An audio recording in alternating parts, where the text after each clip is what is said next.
Nice. I always love when you specifically have a tight boys trip. It was pretty tight. I burnt the fuck out of my back, though. Yeah, I could tell that Snapchat was horrendous. What were you doing? We were just hanging out on the beach.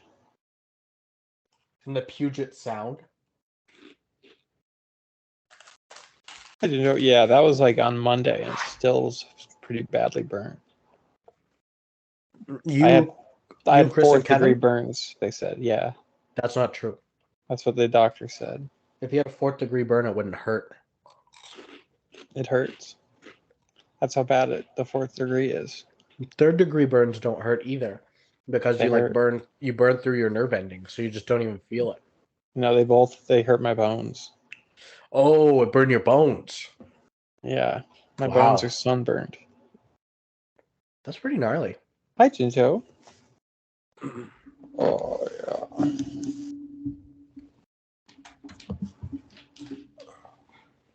Where's Seth? He's taking a shit real quick. How are we starting this?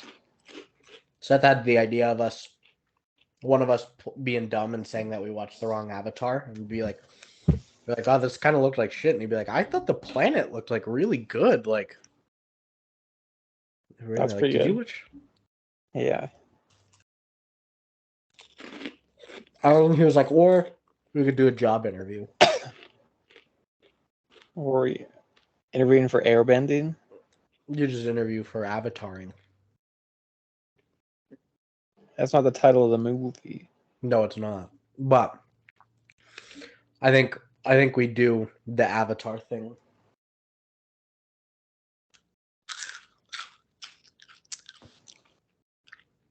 Hi, Jinjo. Thanks, Caesar.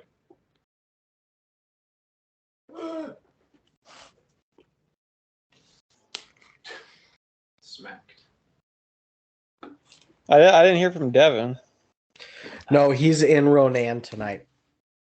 Why? He's playing Dungeons and Dragons.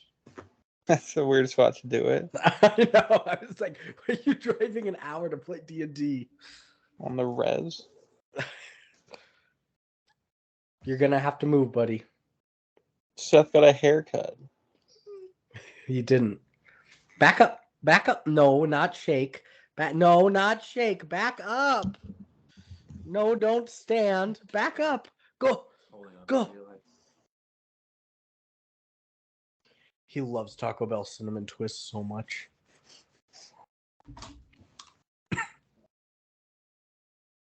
Seth got a haircut. I got a haircut. Think He's a about haircut shaving it guy. all.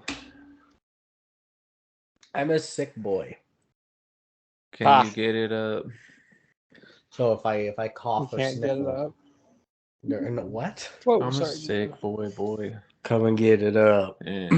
Take it, baby, take it, love me. I thought it was "Come on, rude boy, can you get it up?" Yeah, He's got like ED, probably. and she's like, "Come on." It's a Cialis commercial. That's what I thought. Hello? Hey, crabs! I fucked your daughter. Fuck your daughter, crabs. This should be good. All right, I'm ready. Who's gonna be dumb boy? Always you. I'm gonna be dumb boy. Okay. Got him. I watched the wrong Avatar. Oh, we are doing that. Okay. The person who sets the schedule watched the wrong movie. Yeah. That's a good bit, I guess. Okay. Whoopsie. I'm ready. Then, are you ready, Seth? Yeah, I'm ready. Okay. No beers this week? If you want some Coors Lights, they're in there. Mm. Normally, I have Monday, Tuesday off after I work a Oh, weekend, usually have time for but I work Saturday through Thursday this week, Eek. so I don't have tomorrow off. So I'm not gonna drink. Yeah, good. Yikes. Scary. I work all day tomorrow. All right, you ready, Lukey? Yeah. Did he say not yet or I am? Is it rare?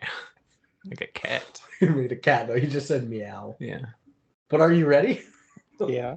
Okay. I feel like I haven't seen him on the couch in this The couch. the couch in a while. 1, 2, 3. Play.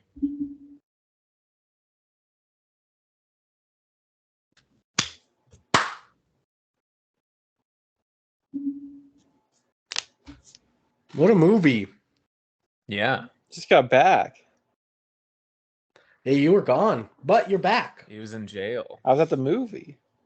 You was at the movies. You were Yeah. seeing. Saw Avatar, baby. Yeah, What we're Me supposed too. to for this week.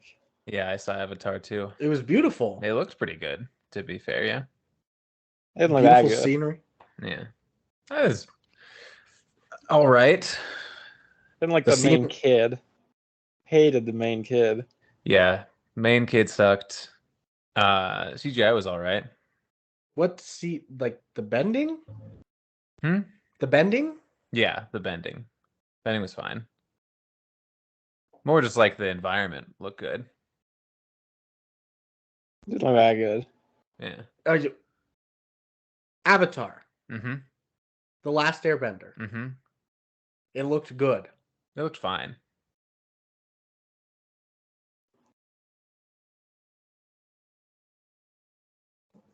I like the part when the monsters were scaring the kids, trying to harvest their scares for energy.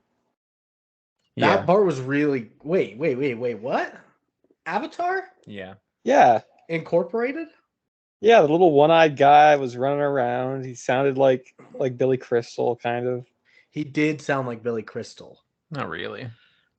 but he looked. He did not look like Billy Crystal. And then he ran across America, Mm. started He a shrimp died. business. He died in that giant shipwreck. But then he came back Yeah, as a Wall Street guy. Phoenix. as a Wall Street Yeah, Phoenix. It Wall was Street crazy. Phoenix is good. I mean, that all checks out. That's the movie I watched. You guys watched Yeah, the that same is- movie I did? I think. I don't. I think I watched. No, Avatar. Avatar. Avatar Inc. Avatar. He was a director, Avatared and feathered. A conductor. maestro of sorts.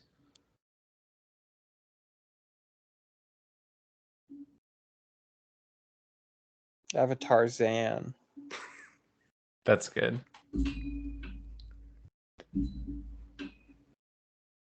Avatar Zanzibar. Is Zanzibar real? Is that a real place? Or is that like a video game place? It's real. Where is it? Zanzibar. Can you just say it again? It's an I've been trying Avatar to- I've been trying to- Zanzibarcade. No, dude, I've been trying to pause for so fucking long. I think there was a You pretty didn't do long the pause in there symbol. somewhere.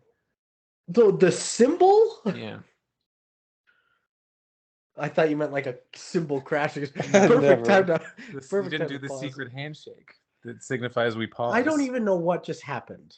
I thought you were gonna be the dumb guy. Yeah, but then you started saying shit like you were the dumb guy. Like, oh, it looked actually really good. I didn't say really good. I said it looked okay. No, you were supposed to say it looked like shit, and then I was supposed to say it looked good. I didn't I talk was about supposed that. to say it was supposed to be Monsters Inc. No, that was not scripted. He nailed it. He did. He got his part. That was not part of it. You did bad. I I did did bad. fine. It was bad, and there was no symbol. We saved it. Bong. There's the symbol. Into the movie. Oh, we watched Avatar, bitches. Yep. Nope. The James Cameron film circa 2008. 9. 9. Close. It was circa 2008. What does that mean? Like I made it and then? Circa means around, right? Yeah, that makes sense. Like circle. I thought, yeah, I guess so. Circumference. I thought it was like courtesy of this year. Circa meant courtesy of. In a way. It's an it's like an acronym. Yeah, for Courtesy in race cars.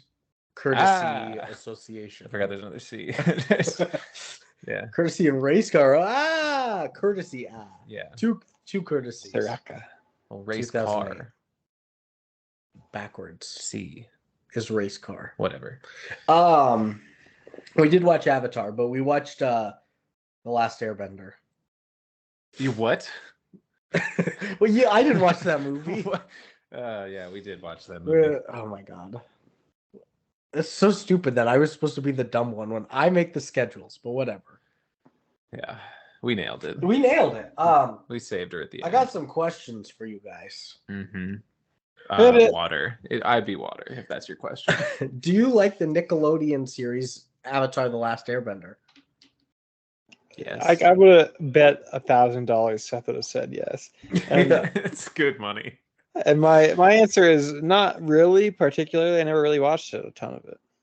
But you didn't dislike it, is the important thing I'm hearing. No, yeah. I liked it That's when it was on. I watched it when it was on like Nick and whatnot, but I never like sat down and watched the whole series straight through. Like, Yeah, I don't think I ever knew any of the resolutions or anything. I was You like, there's just a knew- water guy. You just knew book one water. There's a fire guy. Fired guy. My second question is: do you guys like Dev Patel? I Yeah. would bet $1,000 that Lucas would say yes. Yeah, I was. He's great. Great, Seth great watched- actor. The Green Knight recently with him in it. I did. Where they're on an alien planet and they're trying to get the unobtainium out of the core. And Yes. they link their hair with other aliens. And It's there- great. And there was a little monster, like one eye, sounded like Billy Crystal. No, it was a mummy. And he was like, Oh, I'm so Brendan good. Fraser. Brendan Fraser doesn't play the mummy. He is the mummy. Fraser, sorry. So I mean, Dev Patel rocks. Slumdog Millionaire, Lion. Haven't seen it. Oh, Lion's so good. I've heard that's recent. What was the history of David Copperfield was last year, I believe, that he got a lot of buzz for. But He got buzzed for. if you liked Avatar: The Last Airbender by Nickelodeon or Dev Patel, you've come to the right places. The Good, the Bad, and the Movies. Fuck, I was trying to count in time. Not fast enough, baby. Movies. There's a lag there. I said it so fast in Yeah. reverse time. And this week we watched The Last Airbender from 2010. Lucas, it's good to see you. You weren't here last week. No, I was out. In Azkaban. I was out for the day. You're out for like multiple days. I was This gone was- that day. Specifically that day. Boys trip to the Mhm. Puget Sound. Hell yeah, Yeah. dude. We scooted. Your family's cabin? Mm-hmm.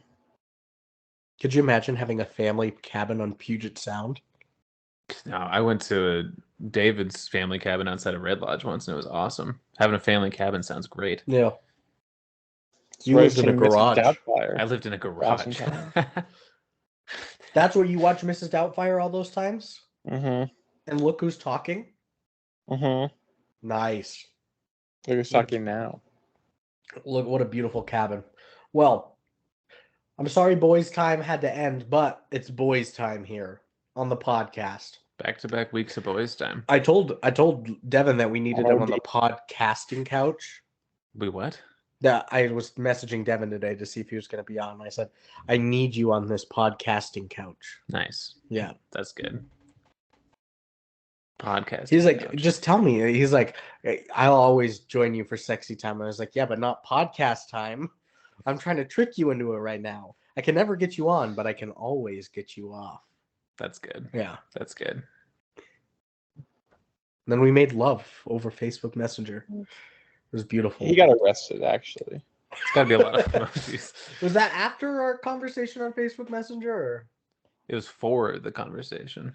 that was his Messenger. That was his call from jail. Was Yeah. Bad content. Was 3 eggplant emojis. That was his conjugal visit. That's good. and one peach. Yeah. It would be, and that was Brandon's response. But yeah, Last Airbender from Good. 2010. Had any of us TV. seen this before? No, Never. no, I hadn't. I thought maybe Seth had because I could have bet found an $1,000 that he animal, would have brother. seen, I would have been $1,000 richer. which you could use. I could use. I Yeah. could get you a car almost. Yeah. Wouldn't that be something? That would be awesome. And I don't have any beers because I'm working tomorrow. Mhm. And I'm a little sick boy. So we got Baja Blast instead. Where's your Baja? I left it upstairs. I'm going to get it when it feels organic to leave the conversation. But Is now it- they know, so I if was they gonna- feel a pause, they're gonna be like, "He's getting a Baja Blast, isn't he?" That cheeky little He's bastard. blasting Yeah, they're And gonna. if you he's tune into the blasting off, video when isn't he gets short up, he style. is cheeky. Your ass will be hanging out of your pants. It's true. It's Yeah. a little treat for you Treaky. YouTube viewers out there. Yeah, But you got to watch the whole video. We're not going to tell you when, because then it wouldn't be organic. it's gonna be at 69 minutes. No, you're going to be shitting while you do it too, because all that organic matter. I'm showing whole. Shit coming out of hole No, live but on the not podcast at going that 69 far. minutes. That's crazy. So none of us had seen it. That's fine. That's fine. I don't care. I got some water. He's got some water. I passed my praxis this week too. Oh hell yeah! You what? Passed the praxis. What does that mean? Because I can amputate people without repercussions. That's awesome. That you have to get licensed to be a teacher with the praxis first. To amputate the praxis Yeah. to amputate. Well, praxis is like putting philosophy into practical use, right? I think yeah, so it's basically like testing all the knowledge needed to be an English teacher. Oh, okay. So it's like Yeah. your bar. Pretty much, yeah. Hell yeah, That- dude. And it's That- been that set shit was- incredibly high. No, it was not. That shit was easy. Congrats, man, on your easy win. Dubs. We stack them. Hey, And then we we put them to hack the 'em. ceiling, We stack these dubs around here. and then we amputate. You amputate because that's what the practice is for. But I've got a director for you guys today. A very popular director on this cast, M. Night Shyamalan. Oh, Shortened yeah. Podcast. Yeah, I shortened said- podcast. Yeah, Whoa. Whoa. I know. I'm branching out here. I'm the cast. Friend of the pod, M. Night He's done- Shyamalan. Dose movies of his? Dose. This is Trace. Do you guys But- do old? We did Yeah. do old. Me and Seth haven't seen neither of these. Nope. We did old, and our third episode ever was The Happening. Oh, you've done two. This is the third one. then. Yes. Okay, gotcha. I knew you couldn't understand because we were speaking in Spanish. Yeah. Yeah. I've seen a bit of his movies though. Have you not seen The Happening? No, I don't You want should watch The Happening. I've seen Signs. All the plants just to start making people kill themselves. Is it Spoilers. Mark Wahlberg. And Zoe Deschanel. Okay. Yeah. What's the one where I always thought it was funny? Monsters Inc. The Mist, maybe. Oh yeah. Steven Spielberg. Mhm. Where Stephen King. yeah, sorry, Stephen King's yeah, directed by George Lucas. But the end, he's in the mist, and he's like, The "We're all spoilers. gonna die," and he's like, "I'm gonna kill you guys, so you don't have to get eaten by monsters." So he like kills his whole family. Then the mist goes away, and the military's like, "We're here to save you," and he's like, "No." That's Then a stupid- Stephen King's like, I wish I would have thought of that. Killing my family right before martial law set in. That's Yeah. good. But Yeah. yes, so Trace. My crimes were in the old government. Now we're martial law, so I'm safe. Trace M. Night Shyamalan. The other things he's done is Praying with Anger, Wide Awake, The Sixth Sense, Unbreakable, Signs, The Village, That one Seth's seen. I've seen The Village. Thank you. I've seen The Village too. The Happening, Oh, which I've we've seen. seen The Village. I kind of liked The Village. I mean, I I saw did it like too. 10 years ago, but everybody That's hates it. that's a good twist. It's when a they- good twist. Yeah, because I didn't know it going in, but when they pull that off, I was like, Yeah. that's This a one I movie. won't spoil if you haven't seen The it. twist in Avatar. No, No, Twist in the Oh, Village, in the Village. Yeah. I thought you were talking The about twist this in movie. Avatar is the which is like best. his thing. Yeah, he's got a He twist. loves twists. He's a twist guy. He also did A After censor. Earth. After Earth. Earth. That's what I said. Earth. Correcting with the thing I said. The Will and Jaden Smith one. That's what I was gonna ask. Yeah. Is it really? Yeah. He did that. Yeah. What a weird guy. I don't know if it has a twist. He did Split and Glass, the James I saw McAvoy. Split. I saw Split. And I would do Glass with M. Night Shyamalan. So we're all in the same boat there. Hmm. And then one more, or he did Old, which we've done on here. Huge twist at the end. Yeah, they're old. No, that's not the twist. What? It's all for science. Oh yeah, that's right. And Knock at the Cabin. I need to see that. That one was New. good. New. With Dave Bautista. Oh, really? Isn't it? Is I don't that know. Yeah, and the cabin. the guy that plays fucking And there's a knock. Gorg or something in Guardians of the Galaxy? Yeah, Former that's Dave wrestler. Bautista. Groth. Can't remember his name. I almost just said a slur by accident. Grom Grom. Ooh. That's putting letters together. My head. But so that's our director, and he's also the writer of this. And he's Dave written... Bautista? No, not Dave, but M. Night Shyamalan. Hmm. He's written the same stuff plus, and this is the weird... I don't think I've said this in the previous ones we've done on here, but he also wrote Stuart Little. He What the wrote I fuck? think I knew that. Yeah, That's I think he took a awesome. pass on it. That's almost like a Pusha T writing the McDonald's jingle of I crossovers. know. That's so cool. Gotta get some work in early. Like, Yeah. does not fit the rest of his filmography at all. No. Well, All does this? dark and Yeah, I was gonna say, yeah, this this one doesn't doesn't either. either. Well, was he the writer of it, or was he like a writing credit and it was somebody else's big He idea was the screenplay writer. of Stuart Little? Yeah. So he's like the creative head of that. Yeah. That's so cool. This is Put such a little guide. I mean, it was his kid's book before. It wasn't like his brand new I know. idea, but still, that's good. Do you think those kids in the orphanage are still pissed that they picked a rat over them? In the books, it's a mouse-shaped boy. It's not even a mouse. Technically, he's fuck? human. Stuart Little's a guy. He just Oh, looks like really? that. And in the That's, like, movies, they're like, he's, canonic in the he's books. a rat. Yeah, in the books, just like he just looks like that. He's just literally built different. Built mouse tough. But in the movies, he's just a mouse. I think so. I don't know if they explicitly say it, but I assume it's Huh. probably easier to market a mouse than it is a mouse-looking guy. They just cast Nick Kroll on their set. Yeah, he's like 40 in the books. Nick Kroll is? No, the mouse. Wow. Anyway, Anyway, so he's the only writer here. Same plus Stuart Little. So low. And then a cast. You got Noah Ringer. Bad. I Don't know him. I took a screenshot earlier because I was looking up that kid to see if he did anything else, but his immediate description was like, Noah Ringer is a former child actor. I was like, is he a former actor or former child? Is he still doing movies? It just made me laugh There's because I'm a former child. a picture. Remind me to show you sometime. There's a picture right outside our house on our mailboxes of a kid that does lawn services in the neighborhood. He looks exactly like this little fucker. Is he? Yeah. Oh, poor guy. So former actor. He's He still was a former child actor. That's him. Yeah. So Noah Ringer. Then you got Nicola Peltz. Yep. I loved her. Do you? That's Lucas's first ever love. One of them. Yeah, I had a gigantic crush on her when I was a lad. What else Growing was up she watching in? Bates Motel was my entry point to her. Okay. Her career. She was to in say. Transformers 4 Age of Extinction, is where we had talked about this previously on the cast. Gotcha. Yeah, I was big time The Nicola cast. Peltz's head. As a horny little sophomore in high school. Could not get enough. I get it. Then you've also got Jackson Rathbone, Good name. Dev Bad. Patel, Good name. Good. Good. Sean Toub, Bad name. maybe Taub, Toub, but it should be Tube. Let's call Yeah. him Tube. Asif Mandvi. That guy Former looked Daily- familiar. Daily Show correspondent. I think that was what it was. I looked through his whole Was he filmography. Commander Zhao? Yeah. Yeah. I could not place him anywhere but the Daily Show.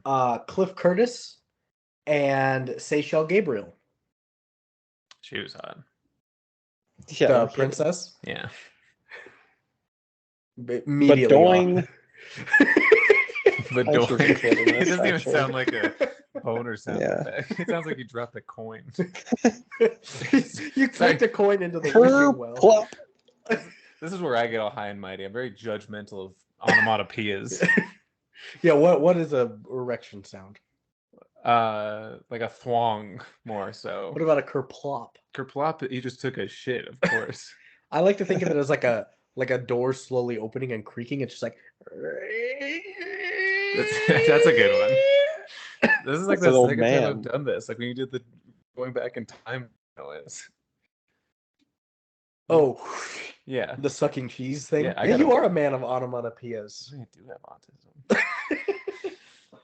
Onomatotism. Oh. I'm sorry, that I have was a very very specific Offensive. disorder. very Insensitive. Goodness gracious. And he's not going to apologize. I am Get him. apologizing right now. If any of you know how to mail anthrax, we have an address. And a victim. Yeah. But so that's our cast, and then a plot for you for The Last Airbender. The plot immediately just starts with follows the adventures of Aang. Follows. Mm-hmm. He's just running around. You just got to get a camera. Follows the adventures of Ong, Hmm. a young successor to the long line of avatars, who must master all 4 elements and stop the Fire Nation for avatars from enslaving the Water Tribes and the Earth Kingdom. Hmm. Fucking hated it. Dumb. Ong. Ong. Anybody who's seen the show will know. His name is clearly Aang, Yeah. and they're like, Oh, you guys are mad about that? Huh? I thought it was fine. He could be Ong if he wants to. It's tough when you've come to respect the original IP and Maybe- like seen it all the way through, and then somebody's like, "Well, we're just gonna say his name wrong the whole time." I'm not sure. We're gonna say everybody's name One wrong. Maybe- episode of the series, and he could have gotten it right. Maybe it's intentional in the signifier that it's like, take whatever you know about the show and put it behind you. It's bad now. No, We've we're doing done something a full new. 180, and now it's bad. Avatar's ranked like the 18th best TV show of all time. If they're doing something new, then do something new. Why would they do this? They're kind of doing something new. No, this is not a departure at all. They're live. Departure. It's bad. They dance. There's been 0 good live action movies. Like all movies are almost live action. I know, but like specifically turning a cartoon into I was gonna say The Departed. No, Speed the only- Racer. I'll have to see that because you did say that was pretty good. Underdog. Underdog, I love. Everybody else hates Underdog. I love. I knew I could get you with Yeah. Underdog. Oh, that you changed me. I've been changed. I knew I could get you with Underdog. You got me. I forget that you were a big fan of Speed Racer. Yeah, it's the Wachowskis. You know what I thought could have been like amazing, like a staple in sci-fi genre, but just missed a little bit was the Tron movie, Tron Legacy. Didn't see Tron. I didn't see Tron either. Oh, so Seems like a I'm music just video. I'm just saying stuff. I'm being stupid. Whatever. Talking to a wall. So right now. history right now. The Last Airbender is a 2010 American action-adventure film based on the first season of the Nickelodeon animated television series Avatar: The Last Airbender. Running for 3 seasons from 2005 to 2008, Avatar is set in an Asiatic-inspired world in which people can telekinetically manipulate one of the 4 elements. Water! Me. What are the other ones? Me. Earth. Kerplunk. Air. And fire. Yeah.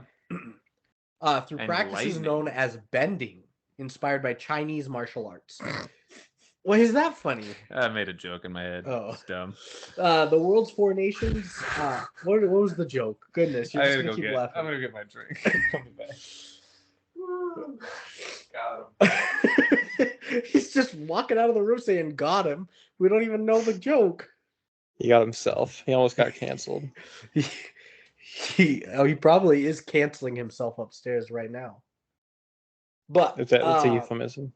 the only individual who can bend all 4 elements, the Avatar, is the one responsible for maintaining harmony among the world's 4 nations and serves as a link between the physical world and the spiritual world. Or the fish world. Yeah, and the koi fish and the dragons. But Avatar: The Last Airbender was the TV show a rating success and received widespread acclaim from audiences and critics alike for its characters, cultural references, art direction, voice acting, soundtrack, humor, and themes, including concepts rarely touched on in youth entertainment, such as war, genocide, imperialism, totalitarianism, indoctrination, and free choice. It ended up winning 5 Annie Awards, a Genesis Award, a Primetime Emmy Award, a Kids' Choice Award, and a Peabody Award. The show is regarded by many critics as one of the greatest animated TV series of all time, and it extends into ongoing comic series, a prequel novel series, an animated sequel series, a live-action remake series produced for Netflix that is in development and should be coming out next year, and then this live-action film. The film was intended to be the first part of a trilogy, with the next two films being based on books 2 and 3, but it did not gross enough to have Paramount greenlight the last two sequels. Seth, what was your Chinese martial arts joke? It wasn't a Chinese martial arts joke. I was just gonna say, Brandon brought up bending is the secret technique. It was like, Brandon's a dick bender. It's not, and I got him. The So you guy's had to leave. asses. Yeah, that was it. He's bent. So, and you got beers instead of soda. I drank it all before I even made it down the stairs. What? So I went back up and threw it away. What? Yeah, Wow. yeah. Proud of you. Shout I out. love Baja Blast. Baja Blast fucking rock. Fucking rock. They slap. So yeah, that's some history, and now it's time for the budget. Budget. Mess up the books or you'll fudge it. What? No. Fuck it? No. Oh! What do you think the budget was? If you're doing the books, you better not fuck it. So let's play a game called Guess That Bucket. Ooh. Everyone guess a bucket now. Blue. You just said a color. There's blue buckets. Blue bucket. That's the winner. Blue pale. It's a mixture. Okay. I'll take it. But actual budget, what do we think this is? Seth. You're the big Avatar fan, so I figure you know. Yeah. And I know, like, the reason we did this is it was like a historic flop and it cost a lot of money. Oh, really? I don't know if it flopped that hard. I know it was a lot of money, though. Let's say Huh. 200 million. 200 million. That's the guess from Seth. The fuck? Lucas? 2010. 2010. That's I'll our say- guess from Lucas. I'll say. Yes. No. Stop. I'll say $165 million. Nice. Good guess. The winner today is Lucas. 180. It's 150. Damn. Not a ton of Plus- stars, I guess. No. 150 plus an extra 130 on just marketing the movie. So does Seth win then? No, We don't count marketing. we don't count marketing, but the marketing budget was crazy, so I put it in here. Lucas, opening weekend. Do you guys know the budgets of Barbie and Oppenheimer? Speaking of, I No, saw statistics. Oppenheimer's 100. That's right. They keep talking about it. Do you know if Barbie was more or less? I think I saw hers was 150. Interesting. Okay, because I saw statistics about how much they'd grossed, and Oppenheimer was at 80, and Barbie was like 105. Yeah, I think Uh, I read Barbie's set for 160 total on opening weekend. Budget which was is- 100 million, and so far it's at 155 opening weekend. It was what? Barbie 100 is? million. And Yeah. it's already at 155. Both 100 337 in the world. Damn. Barbie's made They're both 100 $337 million, I million dollars this weekend in the world. That's crazy. Yeah. It was Uh, a fun weekend. Right? Opening weekend though, Lukey? For this one, I'll say $30 million. 30 million. That's about where I was gonna go. I'm gonna say 30 million and one. I'll say Ooh. 28 million. Okay. Ooh. Oppenheimer is 80.5 right now with a budget of 100 million. So yeah. The winner today is Lucas. It's a 40.3 million. Damn, good for them. 40 million. I bet I was pretty excited for a lot of people right away. Yeah, for sure. Nerds like Avatar me. fans. Star Wars yeah. for the nerds, yeah. And then And then Seth, because he's not a Star Wars fan. yeah. No, but it's like nerdier than Star Wars almost. Yeah, in a way. Like less acceptable. It's my niche. What do you think this made US and Canada, Seth? In total. Yes, definitely. 70. 70 million. Yeah. Billion? No. Trillion? No. Thousand. Million. Million. Dollars. I'll say 90 million. The winner today is Lucas. Whoa. Getting torched today. Slock it. 131.7. 131? Yeah. Didn't In flop as hard America? as I thought it did. Yeah. Still didn't make back its budget, but that's okay. Wasn't that US and Canada though? Yeah. We don't know about worldwide yet. I know. That's what I was saying. Not in the US. Oh, okay, okay. Or Canada. Not yet. But now it's worldwide time. Let alone the two Lucas. of them. This is worldwide. China. This is a pretty China movie. $300 million worldwide. Okay. Crazy. 300 million. Say 220. I'll just play the other end. The winner today is Lucas. Cooked today. 319.7. Damn. Barbie's made more worldwide in this weekend than The Last Airbender did in general. Ever. Ever. God damn. That's crazy. I really thought this movie had flopped. I thought I heard that somewhere. It's pretty floppy. It's pretty Maybe floppy. just Maybe that's what it critically. was. Watching it felt so limp that I thought it flopped at the Yeah, markets. what's your limp noise? He's flopping over there. He's dick I bending. was sweeping you. Oh, sorry. What's your flop noise? He's dick bending you. Sorry, I'm just going back to my own joke. What'd you say? What's your flop noise? My flop noise? Oh man, that could be anything. No. That's like, yeah. I can't do the noises. I can only read the noises. So what was that noise? That was like you like stepped in something wet. Could Could be anything wet. Yeah, What you're about That one. That you got dropped into the tack bomb in the WWE. What That's about? pretty good. Yeah. Oh! That one. You just found out that you were disqualified from the sumo wrestling tournament, and you're so surprised. I got one more for you. How about? Oh no, my daughter. Those are just words. Yeah. I had something. I lost it. Those aren't just words. His daughter. His daughter. He's like he fled the country, and his daughter tracked him down because he was trying to get out of payments. But she found him just before she turned 18, so he has to do at least one full year of, Yeah. of paying money for her to raise her. Let's All right, I got two more. When you were like, I got one more for you, Caesar came in and made a noise. I've got two more for you. This one. That's a tap dancing skeleton, but he fell in a vat of Nice. Jello right before the competition. and All of he's yours like, has to do with falling. No, they're not all falling. What about the sumo wrestler? Oh yeah, that's just me What not. about the daughter?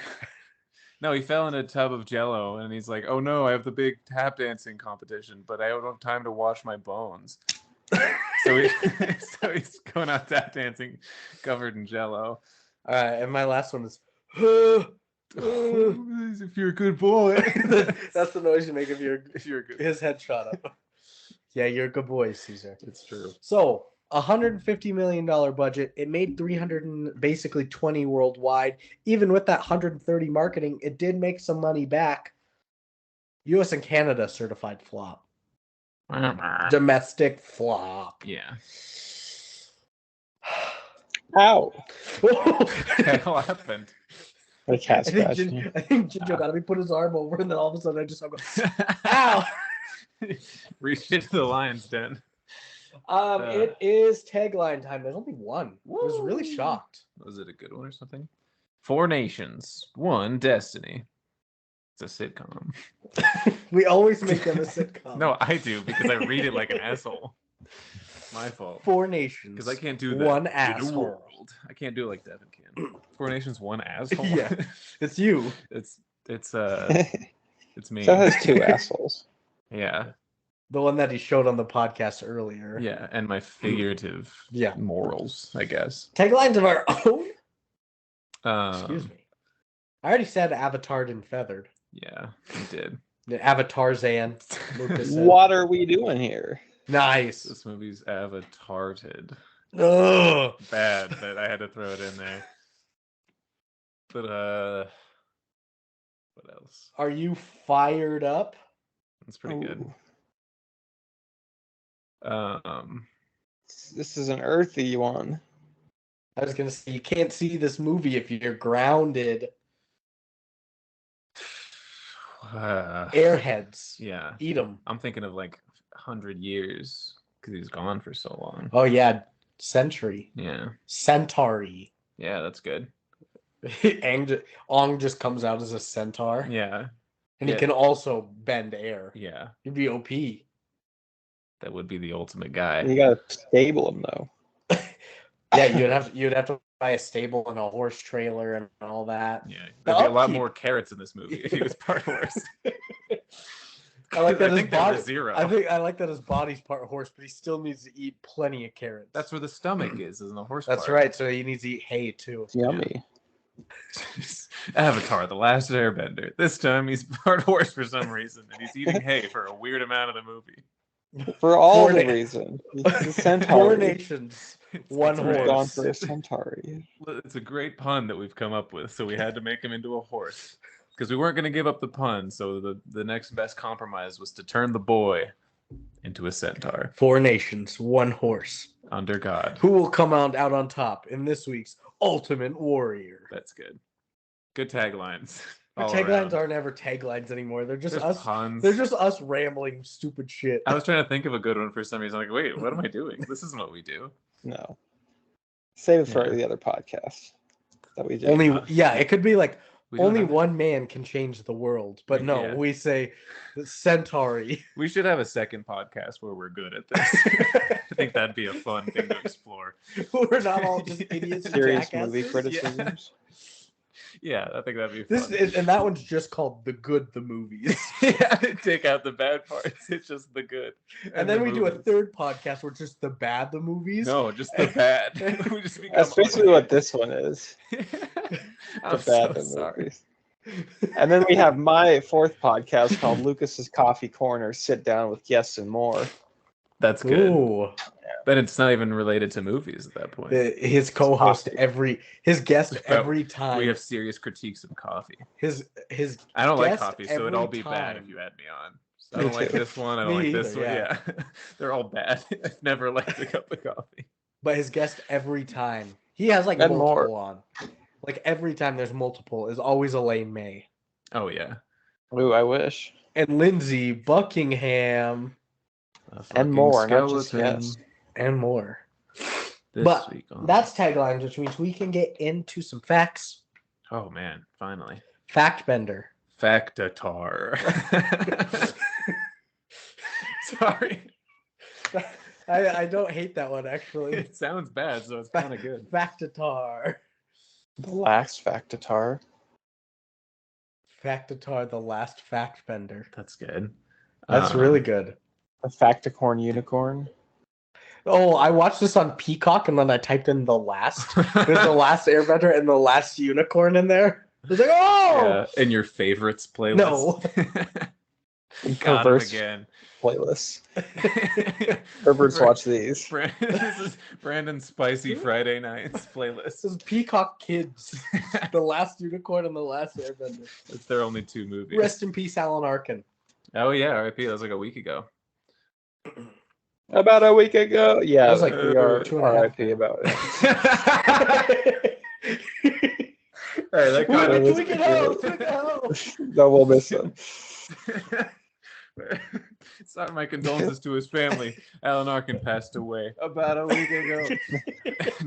The family is still in mourning. If we could be kind at this time. And that's Respectful, why yeah. they be tweaking how. Did you guys see the video of David Guetta after the George Floyd killing? No. Dude, he's on like a rooftop at some white tie affair. Like it's, I don't know if it's a rich Big party boy or if he's- grilling on the roof? No, maybe. He's on like a skyscraper in New York or Oh. something, or some big building. But he's on the top, and it's just a camera of him, like, just got his headphones on, and he's like, "Man, George Floyd, we gotta stop racism." Like, shouts out to his family, and he's just like doing a set, and then it's the Martin Luther King Jr. speech that he's like Oh, no. doing Remix. techno music on. He's remixing Yeah. I Have a Dream. Yeah, no more racism. It's Oh, just no. the I streams. thought he was mute. He could talk. David Guetta. Yeah. Is I he thought- mute? I thought he had an accent. He can I thought talk. he was mute, like mute, and he was just like his thing. He was like Daft Punk guy. I know he Yeah, just bitch. sounds like shit. He could talk. I think he's got some thick accent, some European What the accent, fuck? or he just recently learned how to talk and he was mute. He overcame Jesus. his troubles and challenges. He did, and This is- ended racism. This is completely unred. But That you was talk, already on. you talked about you said the George Floyd incident, and it made me think about the incident that happened yesterday in Billings. Hmm. You hear about Briarwood? Mm-mm. Oh, at the one of the golf courses here in Billings, Lucas. I There saw was a that. hole in Yeah. one. Briarwood. He knows, and he's not even here. I don't read the news. At Briarwood, at their like luncheon area, like the giant deck where everybody eats. Hey, I'm They're- lunching here. They're like don't say that because there are like 100 people up Sorry. there, and the balcony collapsed. Oh my god! Did everybody die? Nobody died. That's awesome. 18 people had to be rushed to the hospital in some Because they were serious condition. suffocating. No, but I said like the George Floyd incident. I just thought of incidents. I was trying to bring Oh. it back with the suffocating thing. I thought that like one of them No, is pinned under a 2x4 as if being kneeled on by some It was dumbass racist. cop. Yeah, the racist balcony fell on us. no, you just said incident, so then I thought about the incident Yeah, yesterday. it could It's be crazy, though. everything's an incident. I know, right? Speaking of Or an incidents, allegation. this movie. Factitard, the last fact bender. Heard.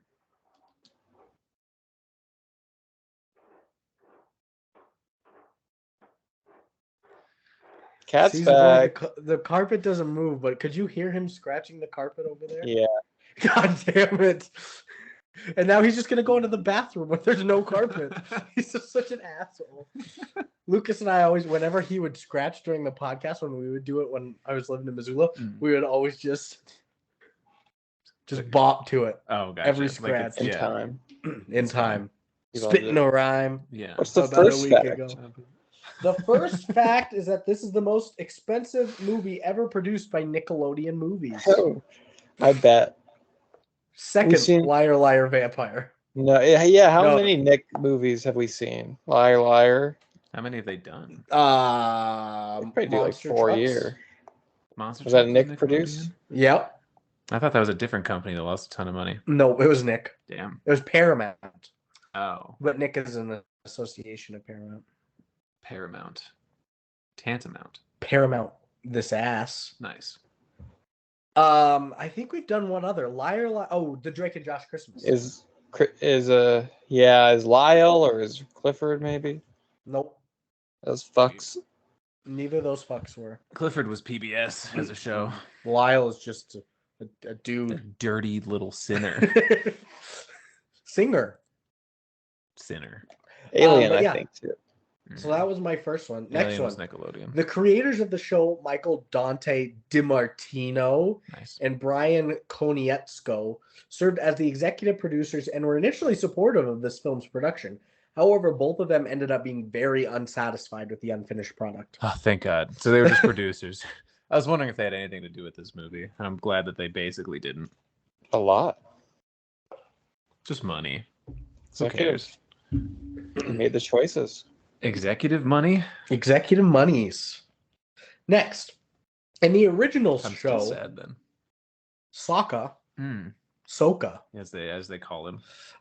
is a comedic relief character. However, no comedy comes from him in this movie, which garnered significant criticism. He had some comedy. He had He one got or two frozen parts. once. He had big eyes. He was kind of horny. Yeah. And the one scene we talked about it in the car too. Oh yeah. The one scene. In the fight, yeah. Yeah. When they're rebelling against the Fire Nation and the Earth Village, Lucas. And Yeah. Aang and Katara are getting pointed out with the spears, and Sokka's he runs into the middle of the incident that's happening there, and he's like, "What's going on? How do we get out of here? Help us!" he ran into. That's Why the did you funny. run into the middle, you idiot? Whoa! It's the funniest shit. He bumped into a guard on his way to being pointed at. Next, in Britain, bender is a slang term for a male homosexual. Uh-oh. So lines in this movie such as "Look out, he's a bender" resulted in plenty of giggling in the UK movie theaters, Oh man. making it difficult for audiences to take the film seriously. To be 15 And in the in- year 2010 and in the Great United Britain, Kingdom. Yeah. Yeah, that's where they like get bent comes from. And that's what that means? Yeah, it's like get fucking gay. That's what get bent is? Put your dick in a butt? Yeah, That's Bend it. crazy. I thought it was just like fall on a rail. It is. I am all about falling today. You are. Yeah, but I thought it was more Morb. not more literal. More- you Just should go to the bars after and see if you fall in love.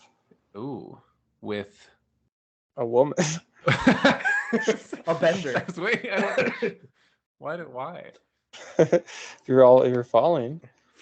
Oh yeah, that's right. Yeah, Morb. I was just so confused. That came out of nowhere for me. That was No, I was totally on board because I Yeah. was about to say Falling in Love too. I was but waiting for the punchline, but you like snuck it into the one-liner. That was good. You could go to the bar. Who What's that? you like Women. with? Yeah. Oh yeah, I'm just being dumb. Next, You'd love- Avatar was removed from the title to avoid confusion with James Cameron's Avatar in 2009. Didn't help us at the beginning of this episode. Conversely, the animated series was originally titled simply Avatar, but James Cameron had copyrighted that title, so The Last Airbender was added on to that. Weird. Yeah, When but did that get tacked on? I always conflated I always thought it was weird that there were two avatars going around then. And then like 09 I was and learning 10. about like computer avatars too, and I'm like, this is simply too much of this word. I've never heard this word before in my life. Yeah. And now I have to create an Xbox Live avatar. There What are is this? computer avatars, there are the blue avatars, and there's the airbending avatars. Avatar's just like some sort of vessel you live through, I guess. A projection of one's own id. I'm right. Oh no, that can't be it. My Xbox avatar is awesome. He's got cornrows and a grill. So similar to and your plaid. actual. Bitches. And he Yeah, fell in very love. Yeah, he's got a bitch on either arm he too. went to a bar and he fell in love. He did. He's all about falling. No, he's got the diamond earrings, the cornrows, the grill, and he's got just like a khaki pants and a button up. Hell yeah. Yeah, he looks great. Oh, no, Regal. Next, on the set of his previous movie, Slumdog Millionaire, Dev Patel would watch an episode of the cartoon series to prepare for his role as Zuko. Dev hot Patel, take. what? Dev was good. Dev was good. Not just He's a like in Is the that like in the a structure of the pun? movie. He was just good No. in the movie. Hot take because he's the Fire Prince. Yeah, But he was good. I mean, Dev Patel's a great actor. he's a good actor. Literally fresh off of Slumdog Millionaire, where he's absolutely killing it in He's that still a movie. little baby cute boy. His Mhm. intro in this movie I didn't like, but the rest of it was fine. Like when he first gets introduced in the His village, he's second kind of. introduction is cool What was the second one? when he's masked. Okay, that's what Yeah, that fucking slapped. that was cool. But yeah, Dev Patel, great. This movie, he was still good, but love him all around. Like Next, a brother. in the spring of 2010, before the film's release, director M. Night Shyamalan was quoted by Entertainment Weekly as saying, "The Last Airbender was, in quotes, his best movie." I mean, you say that as you're promoting it. You gotta. You Yeah, can't but say he- it's like my fifth or sixth best. Come see Yeah. it. But On the he poster. also made The Sixth Sense. Yeah, I'm with. I get what you're saying. I'm with Lucas on that. He but also It'd be made funny on that the poster happening. from the director of Signs. It's fine. We did Yeah, okay like, on at this the one. interview presser, like, what do you think about the new movie? It's like, I don't know. It's not. It's no signs. You know what I mean? They're like, what? We really struggled on Yeah. production, guys. Look, if it all goes well, we should break even. That's all I'll say. Come see it. You gotta say you're the goat. Yeah. Yeah. Next, He's the MVP. encouraged by his Taekwondo classmates, Noah Ringer, who has a black belt, Ooh. submitted an audition tape of himself doing martial arts with a completely shaved head, with Aang's signature arrow tattoo painted onto his forehead to Paramount Pictures. This video is what won him the role of Aang. Let's get an actor. They just get some Taekwondo kid. Yeah. That's former child actor. Get him out of I here. hated him. A black belt in worst. what? Taekwondo. Taekwondo. I'm a Not green in belt. dance. It's like the second lowest You belt. could kick his No, ass. it's like the fourth. We've done this. We have done this, and you're wrong. I don't count the intermediary. Seth, ones. Seth whatever would you want. rock this kid's shit. Yeah. I've Just forgotten by all my reach taekwondo. alone. Yeah, straight up. And He can do his Taekwondo. Elasticity. He's gonna do his And- Taekwondo. So that's just gonna go street mode. Yeah, I'm just gonna do a fucking haymaker. he's He's gonna be beat the dancing fuck around out trying of to him. summon a dragon. I'm gonna eat his heart. Superman punch off a wall. That'd be awesome. And then you're gonna get a Noah Ringer. crowbar. Oh! A crowbar. That's my favorite like brand of tweet I've been stomach up. reading lately. Somebody's like, pretend they're a vampire in an old tavern, and a vampire hunter shows up, and he's like, "The time of honor is over," and the vampire hunter draws a sword, and the vampire draws a gun. There's no fair fight. So funny. Well, But you know what yeah, else we I think would is just funny? kill him straight up. And then you'd Piano fall in love at a bar. wire. Oh, I would. You and A Aang. freshly killed child's blood on my hands. Freshly Big killed Mike. Noah Ringer. Drinks on me. One more round. This guy's nice. One manly. more round, guess. This guy's so cool. Get out of town, Did you just guess. kill somebody tonight? Don't have a frown, guess. Please stop. You love I'm this. trying desperately to keep it off of that. You know what else you love? I don't This know. just made me think of this. It's always those like memes or TikToks or things where it's like, what are you doing in this situation?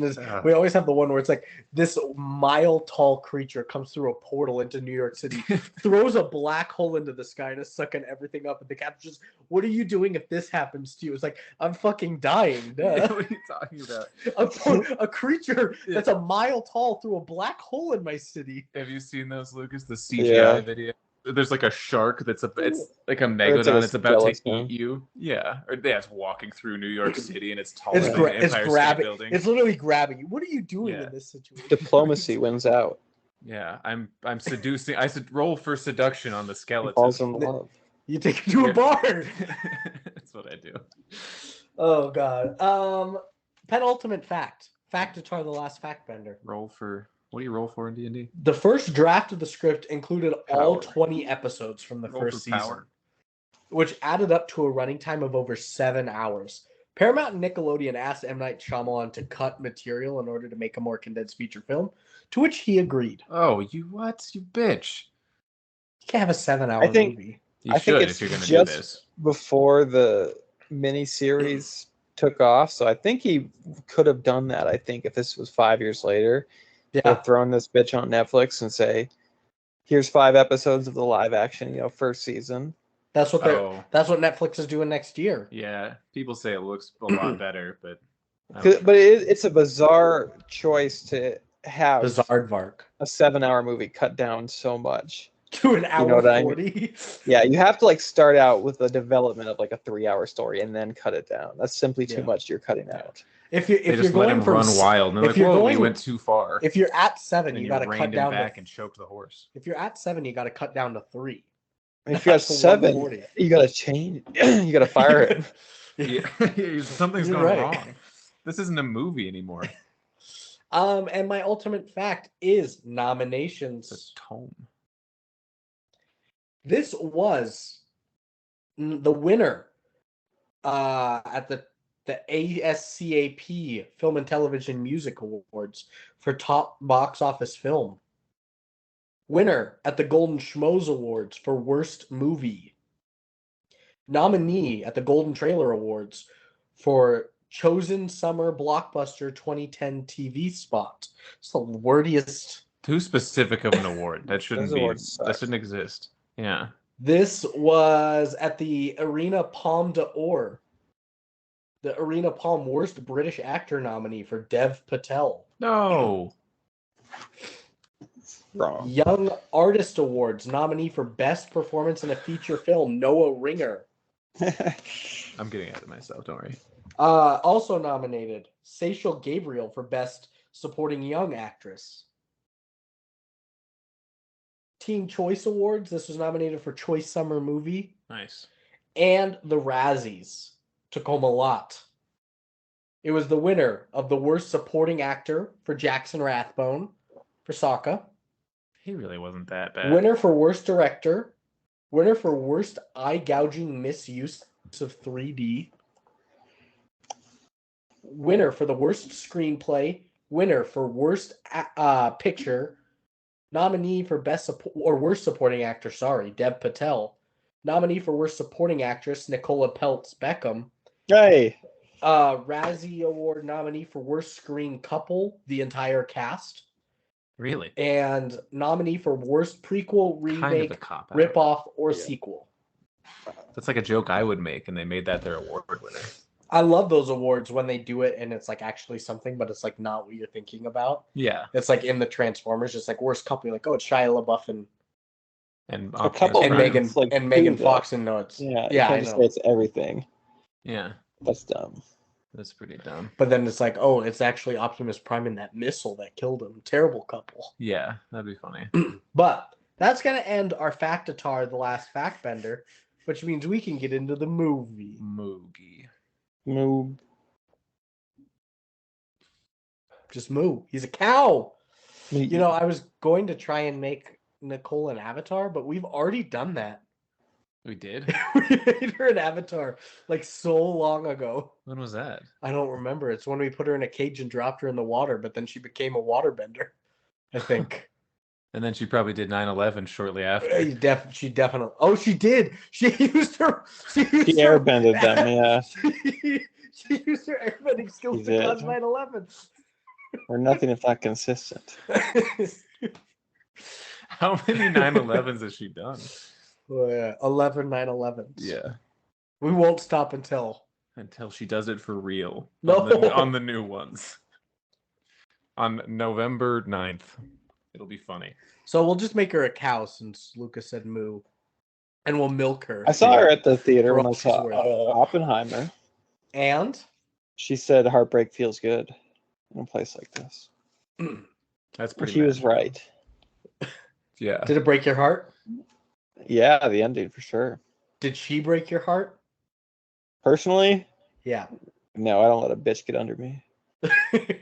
She breaks Seth's heart when he falls in love at the Mhm. bar tonight. Because I let too many bitches under me. Yeah. When you're Stack fucking them. Yeah, see, I'm stacking them. I've made a Jenga tower full of A sandwich. No. I'm on. I guess I would be the bread.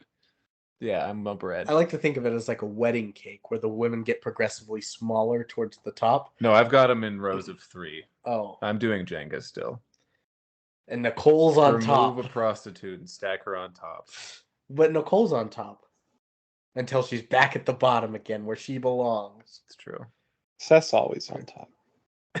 Yeah, that's true.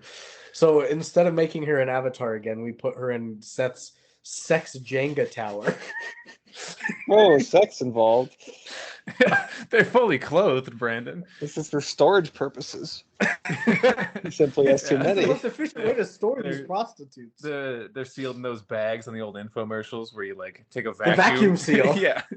They can't breathe. It doesn't matter. What are you talking about? Oh, come They're on. sex workers. This is no. Apparently I missed something then. They're lumber at this point. Yeah. They're resources to me. I'm about to win Catan with my vacuum sealed prostitutes. I think you're playing different games. Yeah, there's no roads. There's no Jenga in Catan. Yeah. Or women. Got them. Got us. Got nerds that play Catan. Got nerds. Yeah. Got milk. She's a cow again.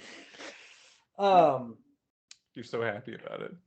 I was listening to the How Did This Get Made podcast. They're watching a movie called Sleepover, where it's like a bunch of middle school teen girls have a sleepover going into their freshman year of high school, And they die. and it's all about like how they want to fuck their teachers. Like, well, these are junior high girls, but then during it, they started going on a tangent about tattoos and how it's going to be weird to see people fully tattooed when they're like older. And June's like, "Oh, I want to get a tattoo still," and they're like, what is it? Is it going to be like something like that you think will stand the test of time? She's like, it's going to be a tattoo on my arm that just says "got balls," like got milk, but then there's a picture of some testicles and it's just got balls. And I was like, well, that definitely stands the test of time. Never fades. Grandma, what's this got balls on your arm? You have to guess. What big balls you have, Grandma? Got her. But let's get into the movie. About time. Yeah. I was a big fan of this Paramount production sequence that instead of the stars, it was water, and then some of the fire and the air on the Nickelodeon ones. It's cool. It's Easy to inventive. do, simple touch, inventive. Some stylish intro credits. Yeah. And a good precursor to the actual movie also being on fire. The world's on fire. How about s'mores? Oh, You're making nice. s'mores over the world. At the end of it, that's awesome. But then you get Star What Wars an optimist you are. Unicrons cooking s'mores over Earth. World's on fire. Let's go karting. But there is a Star Wars style intro credit, some scrolling credits about Stupid. the history of how all the nations used to live in harmony and the reason for the Avatar to keep balance, yada, yada, yada. Then 100 years ago, the Avatar vanished. Book 1, water. I should have taken the quote because she's reading those intros, the Star Wars credits out loud instead of just letting them scroll. And it's like iconic in the series when she says, but when the world needed him most, he vanished. Like if you've watched the show, you can hear it in your head. But and this just like, and when the world needed him, he just left. He was just gone. He's a dude and Yeah. he pieced He out. just disappeared. He went somewhere. He said, "No cap, I'm leaving." Yeah, it made me kind of mad. I was like, of all the things to change. The signature phrase. Yeah. He vanished. But it's book 1, water. And a brother and a sister, Sokka and Katara. Seth's gonna tell you right. It's Sokka. Oh, didn't know that. Yeah, I don't. They found a way to mispronounce basically every name. I'm not even like most of them are wrong. But Sokka What and was Katara. the only other guy I remembered besides the flying llama thing was the watermelon guy or whatever. He was always crashing into him. And he goes, "Oh, my melons," or whatever. He was like a running joke in the show, I think, where like every few episodes they'd be running through a different town, but there's always a guy with a crate of watermelons, like pushing him in a wheelbarrow, and they always run into him. That's what I remembered most. And they always fly straight up into the air and back down on his head. What the fuck? Yeah. Or the secret tunnel guy. I don't remember that. Secret tunnel. There's a whole song about the secret tunnel. I know that song, actually. Secret tunnel. But I don't know the guy. Yeah. I just think it's funny as a song. But brother and sister, Sokka and Katara, are venturing through the tundra, looking for food, practicing waterbending skills, or she is. Katara is like the last waterbender in the Southern Water Tribe. It's true. And they're chasing a seal when they start to see some movement under the ice. And they try and they crack the ice, and out of the ice emerges a giant ice sphere filled with pressurized air. And Sokka's like, "Hey, we should leave. This looks dangerous." So she runs up with his boomerang and cracks it instead. Yeah. Letting the air out, and inside is Ong. There was some bad editing in that part too. Oh, so bad. She runs by. Don't hit the sphere with a stick. And then it cuts to her and she's already hit it 2 or 3 times and you're mid-swing on her. But inside of it is Ong, formerly known as Aang. Yeah. And Appa, the artist. The giant flying buffalo. Big fan. All the girls went wild when he jumped on screen. And a giant beam of lights emerging. The Fire Nation on a boat sees this light from a distance. Uh-oh. Trouble. Uh-oh. That's what they're looking for. Lukas was already scared shitless. Yeah. Shaking in his boots. Yeah. I don't like fire. He's so scared. It's coded bad. Right? Who's the Coded bad? evil. Fire, yeah. Fire is. Ah. But Red. What if it touches me? It touched me once. and now you're evil. Yeah. This burn is the proof. But out of said ice sphere pops Aang, who apparently ran away from home and hid underneath the ice to suppress his feelings. But he doesn't seem to notice that the whole world has changed, that it's been 100 years that he's been trapped in the ice. So he missed a whole genocide. The biggest eyes. And he cannot act. He's such a bad actor. The boy. He's so bad. Yeah, and I think you guys may have said earlier that you're like not comfortable or something criticizing the ability of a child actor or something to that degree. Oh, what was it? Yeah, because a girl got nominated. I think for the Razzies. that's too far. I'm happy to do it on a podcast, but nominating them for the world to be like, look at this fucking idiot. Well, these kids were nominated for this. Yeah, but they didn't win. He sucks. And they're like 15 and He's not like 9. Yeah, like that in the game. girl. No, he Below stepped 12. into this. This kid's old enough to be made fun of. I'm saying like 10 and under is where it's like, okay, Even then, even if he's a 5-year-old, you're Nobody's- coming into this game. I'll criticize a baby, bitch. Don't fuck This is with the me. movies. This is That's true. I would be Sacred mad if like a Love. 10-year-old dropped a record and it was like the #1 hit on the radio for a while. I mean, I'd be pretty mad. There are a couple Yeah. of those child actors that have fucking slayed right off the bat, like Tatum O'Neal for Paper Moon, youngest Oscar winner ever. You had Haley Steinfeld for True Grit. She was like 12. Mm. Jacob Tremblay for Room. You had Quevenjane Wallace for Beasts of the Southern Wild, who filmed that when she was 5. Yeah, Best they get the actress praise. They can handle the shit. And this little shitty big-eyed little bastard stunk up the place. He was so bad. His eyes are so big. I didn't even notice that because I couldn't like look at him when he was on screen. It pisses me off. He looked like the Avatar guy, I think. A little Kind bit. But he also, like, whenever he was like shirtless doing his fighting scenes, he also looked emaciated, like, yeah, so cacectic. Well, so was Aang. Yeah, he's gone for 100 years. He's gonna have some atrophy. Yeah, he's hungry. He should have had a beefy 5. Yeah, or a burger. But or some bison.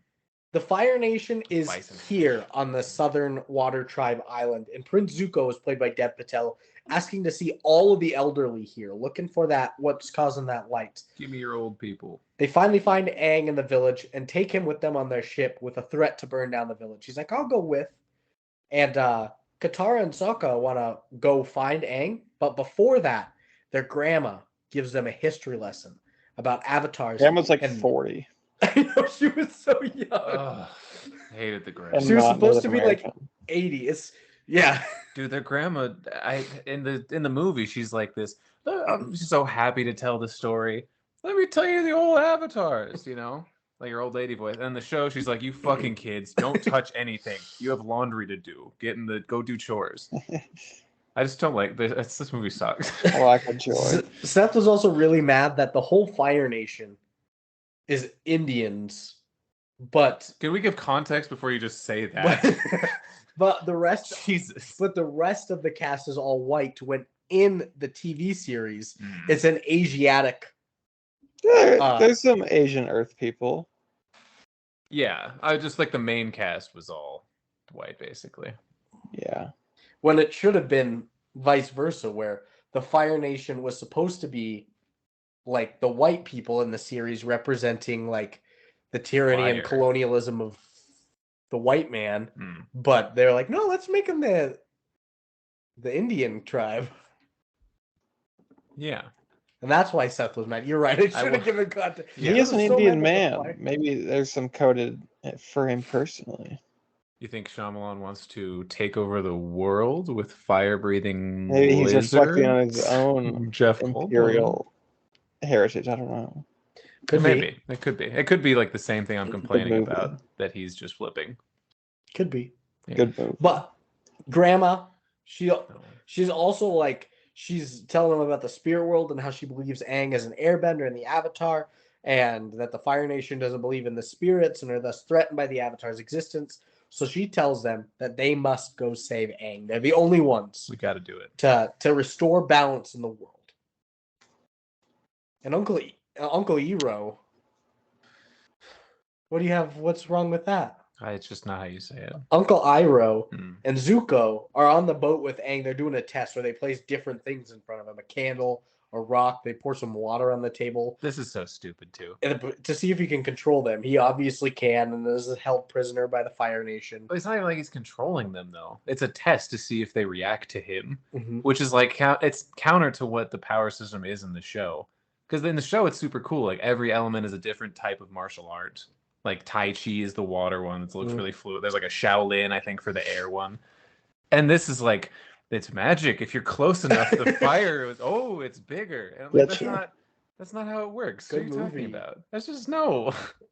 There's just a cool thing they had going with the different like dances and like being, whatever. It's funny because every time I watch the waterbenders doing their Tai Chi, all I could think of was Joker scene in the bathroom. No, all I could think of was Hot Rod when she's teaching him how to do Tai Chi and the crap yourself move. That's funny. I was thinking of the Joker bathroom scene. That's funny though. Yeah. But he can control him with magic, and he's held prisoner, but he's not about to be held prisoner. Uses his airbending skills to whoop some ass, gets the hell out of there, escapes the ship on his little glider, and heads towards the sound of Appa in the sky that Sokka and Katara were writing. And so then Katara does a little monologue about Aang's name, but she's pronouncing it wrong the whole time, and it's stupid. And he takes them to his home in the South Tower villages of the Air Nation, And he's looking for all his friends and family, and he's like, "Oh, they're probably in the prayer village." Runs down, just sees bones. D.B. Cooper's bones Steps are on their everywhere. bones. You're That's pretty lying! He was These were pissed. here before, yeah. I mean, understandably. I am a surgeon. He was. That was his black dad right there who died. That was his black. That dad, was. He's like, I totally. made him this pendant. Yeah, I don't know what that is. That wasn't in the show. I don't. He think didn't make so. him a beaded necklace. I don't remember that, but maybe he did. Oh man, just silly. I made shit. my black monk father this necklace. Why is he dead? What the hell? Honestly, even if he hadn't been Crazy. murdered by the Fire Nation, like it's been 100 years. Yeah. That He skeleton doesn't would be there know one way or that, another. Yeah. He was still like in denial. He's got to do all the great stages of grief. That's true, yeah. Of time But travel. yes, sees That's all like the the first bones. one. Qatar's like tells him, he's like, all of them are dead. It's like, no shit, Qatar, they're all dead. They're bones here. But she's also like, you've been gone for 100 years. And he's like, oh shit. What the hell? It's like, oh And- shit, the Sox win the World Series. No! I missed the Cubs winning it all. Yeah. That's so funny. Did it take him 100 years? The Cubs? Yeah. Yeah. That's 100. crazy. Like 106 or something? I think it was 12? 1909 or maybe 1912 until 2017. Damn. That's crazy. Yeah. That's so long. Cardinals have gone it even is. longer, which is crazy. But she also tells him he's been gone for 100 years, and back then the Fire Football Nation Cardinals? came. Yeah, which they're also from Chicago, funny enough, like 1898 Ooh. or something. They may have Never won a championship championships. before the Super Bowl, though, but I don't think so. But- And they've Before the never won a merger. Super Bowl. They've never won a Super Bowl, but they may have won a championship before Super Bowls were a thing, so I can't be sure. Well, she tells him how the Fire Nation came and exterminated all of the air nomads since they knew the next avatar would be an airbender. And so he's all alone in this world as an airbender. Yeah. And he has a flashback, loses his shit, starts glowing and floating. His little arrow on his head starts. I like the is blue. flashback visuals here. He kind of steps into another little meditation portal. And he creates a tornado around him too. It's pimping. He was straight That's pimping. filmmaking. He's just looking back at his black father. Does he do that in the show? He like meditates and connects back to the past. Yeah, there's certain emotional triggers. It's very similar in the show. If you're in like a sacred place, and you're like meditating hard enough, you can also go to your little spirit realm. Doesn't he put himself in that little air ball? That's like a little white air ball, and he floats in there. Sometimes, Sometimes, not for that, like not Oh. for the he uses spirit world thing. He uses it as like a Jigglypuff attack move in Super Smash Bros, where he rolls really fast and then gets you. It's true. He didn't have his iconic No, ball that he sits on and rolls around in this movie. Oh, that's right. He does roll around on the ball. Yeah, he loves doing that in the show. But he has that flashback. He goes to visit the spirit world and sees a dragon spirit until Katara is able to talk him down from his state. And you get to see Zuko and Iroh. They get picked up on the main ship where Commander Zhao invites them to lunch. Yeah. And just fucking starts starts roasting him. Yeah. Look at this little idiot bitch. Yeah. He's wearing our clothes like he's one of us. His dad thinks he's fucking weak and banished him. Yeah. Prince Zuko was banished by his father because he couldn't find and destroy the Avatar, and so now he's on an endless search to find the Avatar so he can regain his father's trust. Yep. And then Zuko fights some dudes on the ship. Did he? Yeah. It was Oh, just I like, think he was like sparring. he was like, sparring. training, yeah. He's good though. Yeah, he's pretty good. Well, Fire. the choreography, it was like Nice. kind of good in some parts and then like really bad in other parts. I Like was this gonna one. say, yeah. I was gonna say Thi- something similar. I was thinking, sorry. I'm sorry. But mostly, yeah, like some of the stuff I thought was really cool, and some of the stuff I thought was just dork shit. It's Really not bad. even done really well, yeah. But some of it was like weird. It had a high ceiling. This one felt kind of cool for a second when he's sparring with all these guys. He's doing like a 1v4. But if you look harder at it, it sucked really hard because like the energy felt good. But then you realize they're only filming the upper half of him. You can't even see his legs. So nothing's really going on. They're just bodies flying around. And it's Dev Patel. Just fucking straight Not face. great kicking choreography, ass. yeah. No. but now you get Southern Earth Kingdom. Aang and the crew are there to explore what and where the Fire Nation is in control of. And this little kid runs up to them, being chased by firebenders and about to be arrested. And Qatar's going to save him. She's doing all over waterbending. Messes it up, traps her brother in ice, and gets the whole crew arrested and placed in an Earthbender camp. These benders had originally defended themselves and defeated the Fire Nation when they came to take over, but then the Fire Nation came back with the giant metal machines and took over. And so these Earthbenders vowed to be imprisoned if the non-benders could be free. You can't bend metal. Nope, not an Earthbender. Not all. Nobody. Magneto can. Bend metal. Toph can. Magneto. The blind girl in the show can. Is that her thing? Yeah, she's blind. Is like her thing? She can bend metal. She bends. She's an earthbender, but she's a really good one, so it also counts metal. Ooh. Like if you get really good at waterbending, you can bend blood, which is kind of hacking. Kill people instantly. Yeah, or just move them around. You can grab it. You can force choke them basically. Put the blood in their brain. Yeah. What is take it away from their What is brain. Another OP thing for fire and airbenders then? Fire Air you is can lungs, obviously. That might be farts. actually. I don't remember what the air one because Farts. for fire you can control lightning if you get good enough. That's sick. Because one of them's like a lightning bender. I don't know what the OP air one is. I don't remember. Lungs. It's lungs. You're in lung bender. I don't remember. Yeah. Asthma. You have asthma now. COPD bender. Yeah. Blood bending is sick.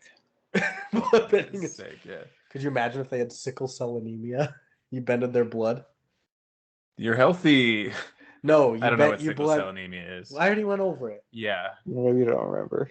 I don't. You don't have social media. We did a post about Transformers today. It was Mitch on the podcast. It was his podcast logo, and then it was just a picture of sickle cell anemia. Why? That's it's like, why is there a picture here? Don't worry, it all connects. That's so funny. I didn't see Barbie yet, but Mitch's review of it made me mad. What was his Interesting. review?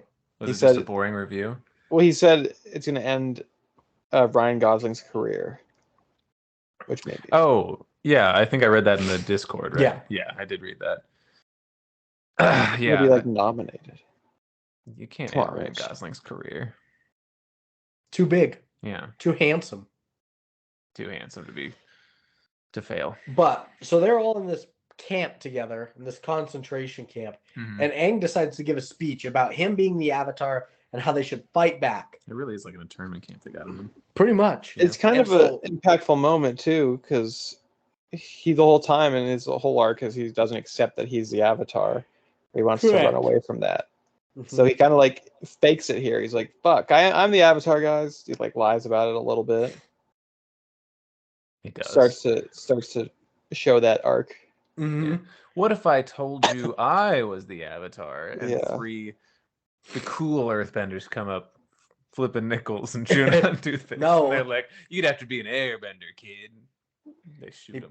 Pushes the nickel out of their hand. Yeah. He's like, heads or tails? He's like, tails. It lands on heads. He's like, oh shit, you airbended that. That's funny. But he rallies the troops together. The Fire Nation's like, well, what are you doing? And now we get a fight scene where the Earthbenders are doing their shit. A lot of defense on their part. They do throw some stones. Yeah. And Aang doing his shit. This is where you said the stupid thing where Sokka runs. He's like, whoa, guys, they're what all are you doing? being pointed at by spears, and he runs in. He's like, any minute now, if you guys want to help us out. It's supposed to be you. Stupid. You're the help. That's pretty good. But I thought a lot of the fight scene action was bad. Yeah. It felt so slow paced. It felt so choreographed. Whereas one person at a time had to come at, or somebody didn't make a move. There was no urgency to it. They were all waiting for somebody to do something so that they could react to it. It was you could only engage one of them at a time, and then when he was done, then someone else could come in. Yeah. Six of you just throw your spears at them at one time. Yeah. Well, that's another thing is it's not just slow. It, like I said earlier, it feels really empty. Yeah. There's maybe a dozen people in this internment camp they got him in? Like, do we need a full-blown war for this many people? It just doesn't seem like a lot. And then when there is action of the two people that are important, yeah, they're super slow. Yeah. Not a lot of stakes. Well, God, the endings. They win this little fight, and the Earth Nation had like these scrolls locked up in a shed about old rituals of bending and the spirit world, and they spread them back out to the people. And Aang breaks the news to them that he ran away when he found out he was Avatar. Never got fully trained to bend all the elements. It's elementary level at best. Yeah, but really good at air. Really good at air, but so the crew's going to help him master all the elements, starting with water because it's the next in the cycle. Air, water, earth, fire. And so they're going to head towards the North Water Village to take Appa to get there quickly because that's the water village where there's a lot of the best waterbenders. The hot ones. The Happa. The hot waterbenders. And at the Fire Nation, bend boiling water. The general, I can't remember his name. Who was Zuko's dad's name? Zuko's dad, Ozai. Fire Lord Ozai. Yeah, is talking to Commander Zhao about the Avatar and who can become like the next superior officer. He's like, oh, if Zuko beats you to it, he's going to be your superior. This shit's so stupid. It's like, he like clearly hates his son in the show, but in this one he's like banished him still, but now he's like, my son's going to be in charge of you one day if you don't get your shit together. Like, what are you talking about? This is like when you're commanding officer, somebody you trust, and you're in a direct competition against my son, and I will look down on you if you lose. I know. He definitely has like a Zuko can come home at Thanksgiving vibe if he wants to. Yeah. Yeah. Is he like that in the show? No, he's like an evil fucking bastard in the show. It says in the movie too, where he burned his eye like that. That's the reason he's got that scar. But he straight up is not allowed to return to the Fire Nation those vibes until he has the Avatar. No, he doesn't have those vibes. He has the vibes of like he'll eat your heart in front of you, like Army Hammer. Yeah, weird reference. Nice.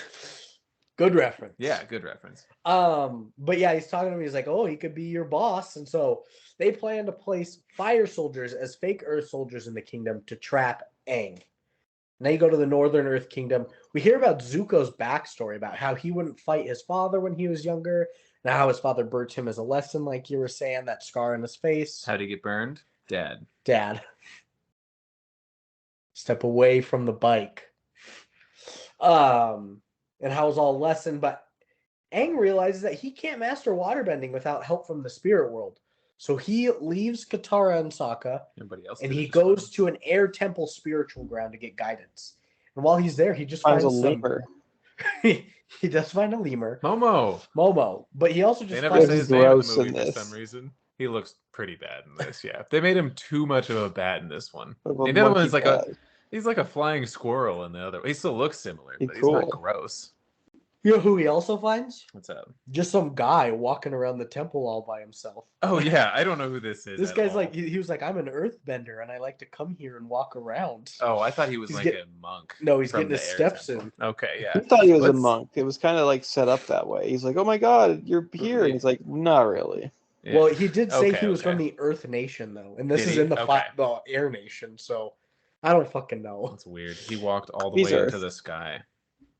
But he finds him roaming the halls, and he shows him. He's like, "This is the perfect place to meditate. It's a hidden temple with the statues of all the previous avatars."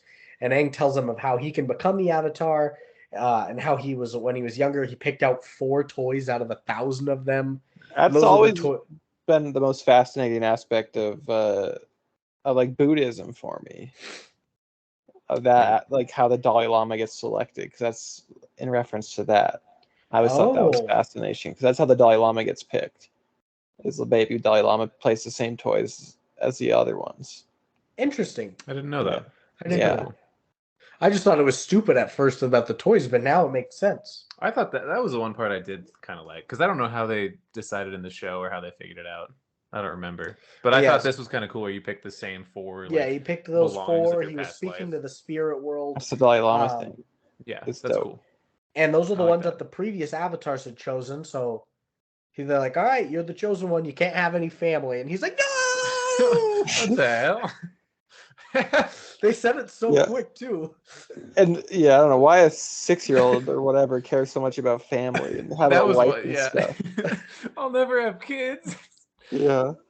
Motherfucker, you are a kid. You just pick toys to play with, yeah.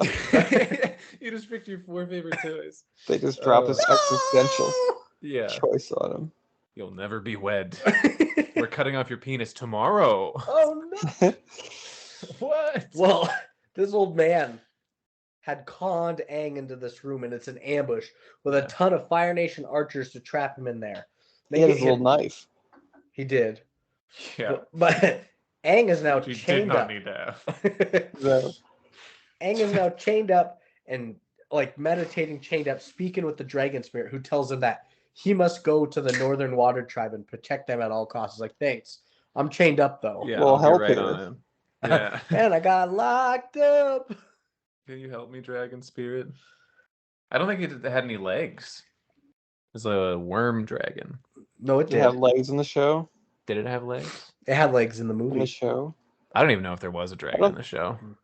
I didn't see any legs in the movie. It had I didn't legs. see any legs. It had legs. 2 of us have not seen legs. Well, you were watching. I was You watching. already said you didn't want to watch much of this anyway. Show leg. Slytherin. Show leg or I'm not coming over. Dragon's wearing a dress with a leg slit. No, pencil skirt. Oh. Yeah. But, so he's all chained up when some masked, long-haired creature roaming the halls of the Fire Nation, killing guards left and right with a sword just to free Aang. It's not a creature. It's pretty clearly a guy in a mask. You're misleading the audience here. No, he's a long-haired It's a masked sick creature. mask, though. It is a sick It's mask. so cool. It's all metal. Yeah, I thought it was really cool until I saw his lips through it. And that kind I of didn't like. I didn't like that either. Yeah. Please don't put the lips on. He guess he needs They say the a lips sip are the of window to the water. soul. Yeah. a straw in there. I'm so thirsty. Functional, but it ruins the aesthetic. Yeah. Probably Because breathe better. Yeah, exactly. And it's better if you see the eyes through something like that. Hey, I don't even like that all that much. It makes sense to have eye holes, but I don't like when you show a little part of some guy through a mask. I think just have the mask. functionally no mask at all would be best for vision and breathing, I think. Ideally, yeah. I like how all of us hated the lips so much. I didn't like that. The sickest mask, except for the so bad lips. We can all agree 9.9, and the 0.1 is because of the lips. Yeah. Yeah. But this creature, It's got a mask. this This dry-lipped, human-lipped creature. this dry-lipped, long-haired masked creature roaming the What could it halls, be? killing fire soldiers, Or and just tying him up, really. no, he's stabbing them. Okay. And as Aang and the creature try and escape, they get stuck in a giant battlefield surrounded by soldiers. Aang ends up in like an airbending practice arena. No, He was like, oh my god, it's a practice area. Oh, were they still at the temple? I thought they were on a ship. Yeah, They were still at the temple, huh? Yeah. Yeah, I think this was an interesting little set piece where he sort of makes his own arena. Yeah, I on, hated like, it. He the could have just pushed octagon. through the fucking things. Well, he's airbending to keep him sealed, though. He's like They letting could that just guy push in. through. Yeah, They're he's letting like, your them in one turn. at a time, yeah. He's pulling him in. Why don't they just push the stones out of the way? Because he's airbending them. They're heavy. it's to keep him sealed. Imagine they only rotate one way, and he's always keeping the air circling that way. You're right. To keep it closed, and then he's opening. He's like, "Ugh." I bet I could push Mortal harder than an Kombat. airbender. The can fighting in push there air. sucked. I think you could. You're Yeah, pretty strong. I got a good base. The fighting sucked, but I did like the set piece more than you did, I guess. Sure. Yeah, the fighting, But did not suck. more than Lucas. Lucas liked it more than I did. But yeah, so they're in Rock, there. paper, scissors. They're fighting. Yada yada yada. Air. Basically, no fighting is done in that Secret little warlock. ring, while the creature is just stabbing people like crazy. Yeah, the creature's going off. Like he's doing one-on-one in the arena and He's just moshing. pushing them out. And yeah, He's at a Black Sabbath Creature's got concert and he's 4 of giving them on him 5 at women once. black eyes. Oh god. Creature's got 4 of them on him at once. He's like stab, stab, stab, Yeah, he's stab. going nuts. It's just killing. Loves And it. he loves it so much. But once again, the fight scenes lacked urgency. Nothing's really happening. Aang's about to escape when he goes back to help long-haired dude. Yeah. And the fights are a little better here. This was kind of cool. M. Night Shyamalan really liked to employ slow-mo when it was group battles. Yeah, and I think it worked pretty well here. I do like, it's not practical, but I like the scenes where it's two people fighting kind of back to back and they know how to move like perfectly with perfect chemistry without talking. Like there's one point where he's got like his swords wrapped like this to block fire, and then Aang is pushing his staff through like the hole in his arms to hit a guy that's about to hit him. So like defending each other as it's happening. Yeah, that's cool. That was pretty cool. But they end up escaping over threat of killing the Avatar. The creature's got a knife to him. He's like, let me fucking leave. But then they're like escaping over a bridge, and Archer launches a fucking arrow, hitting the masked dude in the face, knocking him unconscious. This man was Zuko. No. It wasn't a long-haired, bad-lipped creature. It wasn't a ghoul at the end. Good twist. Yeah, what a shot too! Amazing shot. Yeah, you can't see him through the fog and the bridge, and it's like 400 yards One away. Arrow, single arrow. The boss gives you the go-ahead signal, and you're like, on it. I'm your guy if you need this. Could you imagine how useful he would have been on the Great Wall? Oh, they had like 70 of him. Yeah, they did. They had Matt Damon was him. Matt Damon was him. He could have done that. He probably would have gotten it through the heart instead of hitting the stupid mask. But Aang uses his powers to create a wall of air to hide and escape with Zuko. He dropped him off in like a field or something underneath a tree. Oh yeah, that's right. He ends up coming back. Yeah, it got a little foggy, and the general's like, "What the hell? What is all this?" It scared him. He ends up. Zuko's back with his uncle Iroh on a ship. He's like, "Where have you been? Like for the last 4 days?" He's like, "Oh, just around." Yeah. Zuko. He's like, "I'm gonna go take a nap though." He almost dies because Commander Zhao rigged his room, broke an airline in it for the air to blow directly on a lantern in his quarters and blow him up. Which I don't know how that would. It must have been like a sort of gas, that's going through. Yeah. But Zuko realizes it, hears the noise, tries to escape explosion. Yeah. We don't know. We don't know. Did he make it? We don't know. But they make it.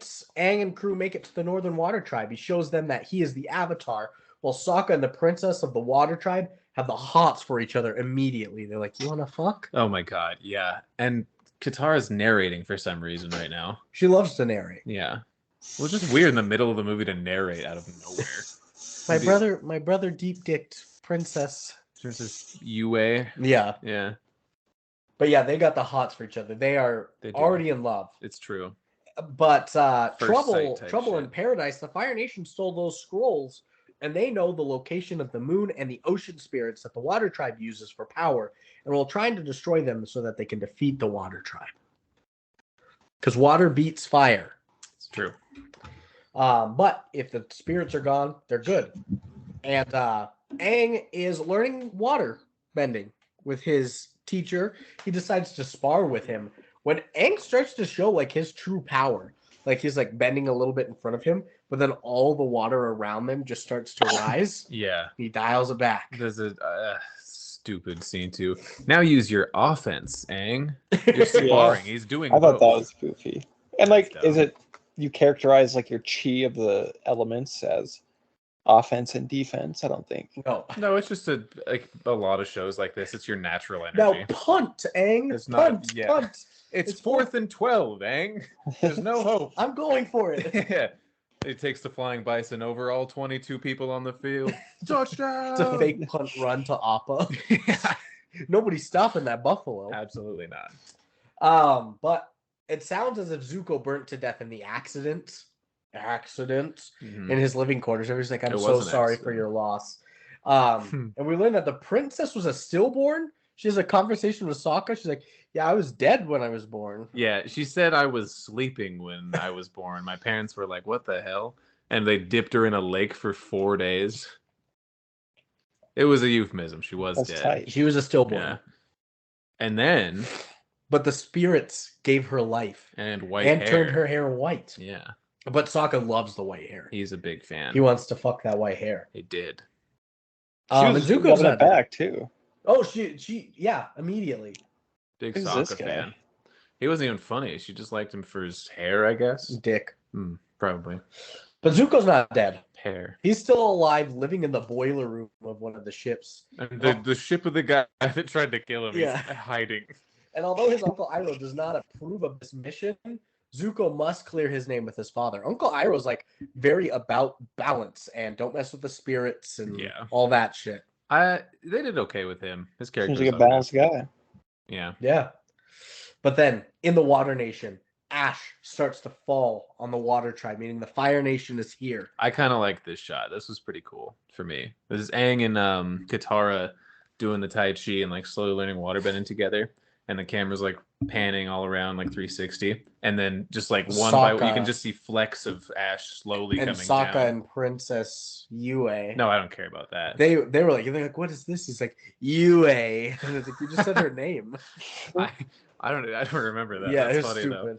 Though. But so the whole Fire Nation there, all their giant metal machines, all these boats are outside. But Zuko takes a small rowboat around the walls by himself to swim underneath the Arctic ice and break into the Water Tribe unnoticed. He didn't even need the rowboat. He jumped off the rowboat when it was still like inside of the warboat. It was like 10 yards away that he paddled. But he's gonna get in unnoticed. And Aang asked the princess to show him a spiritual place here, so he can meditate, speak with the dragon spirits to be able to defeat the Fire Nation.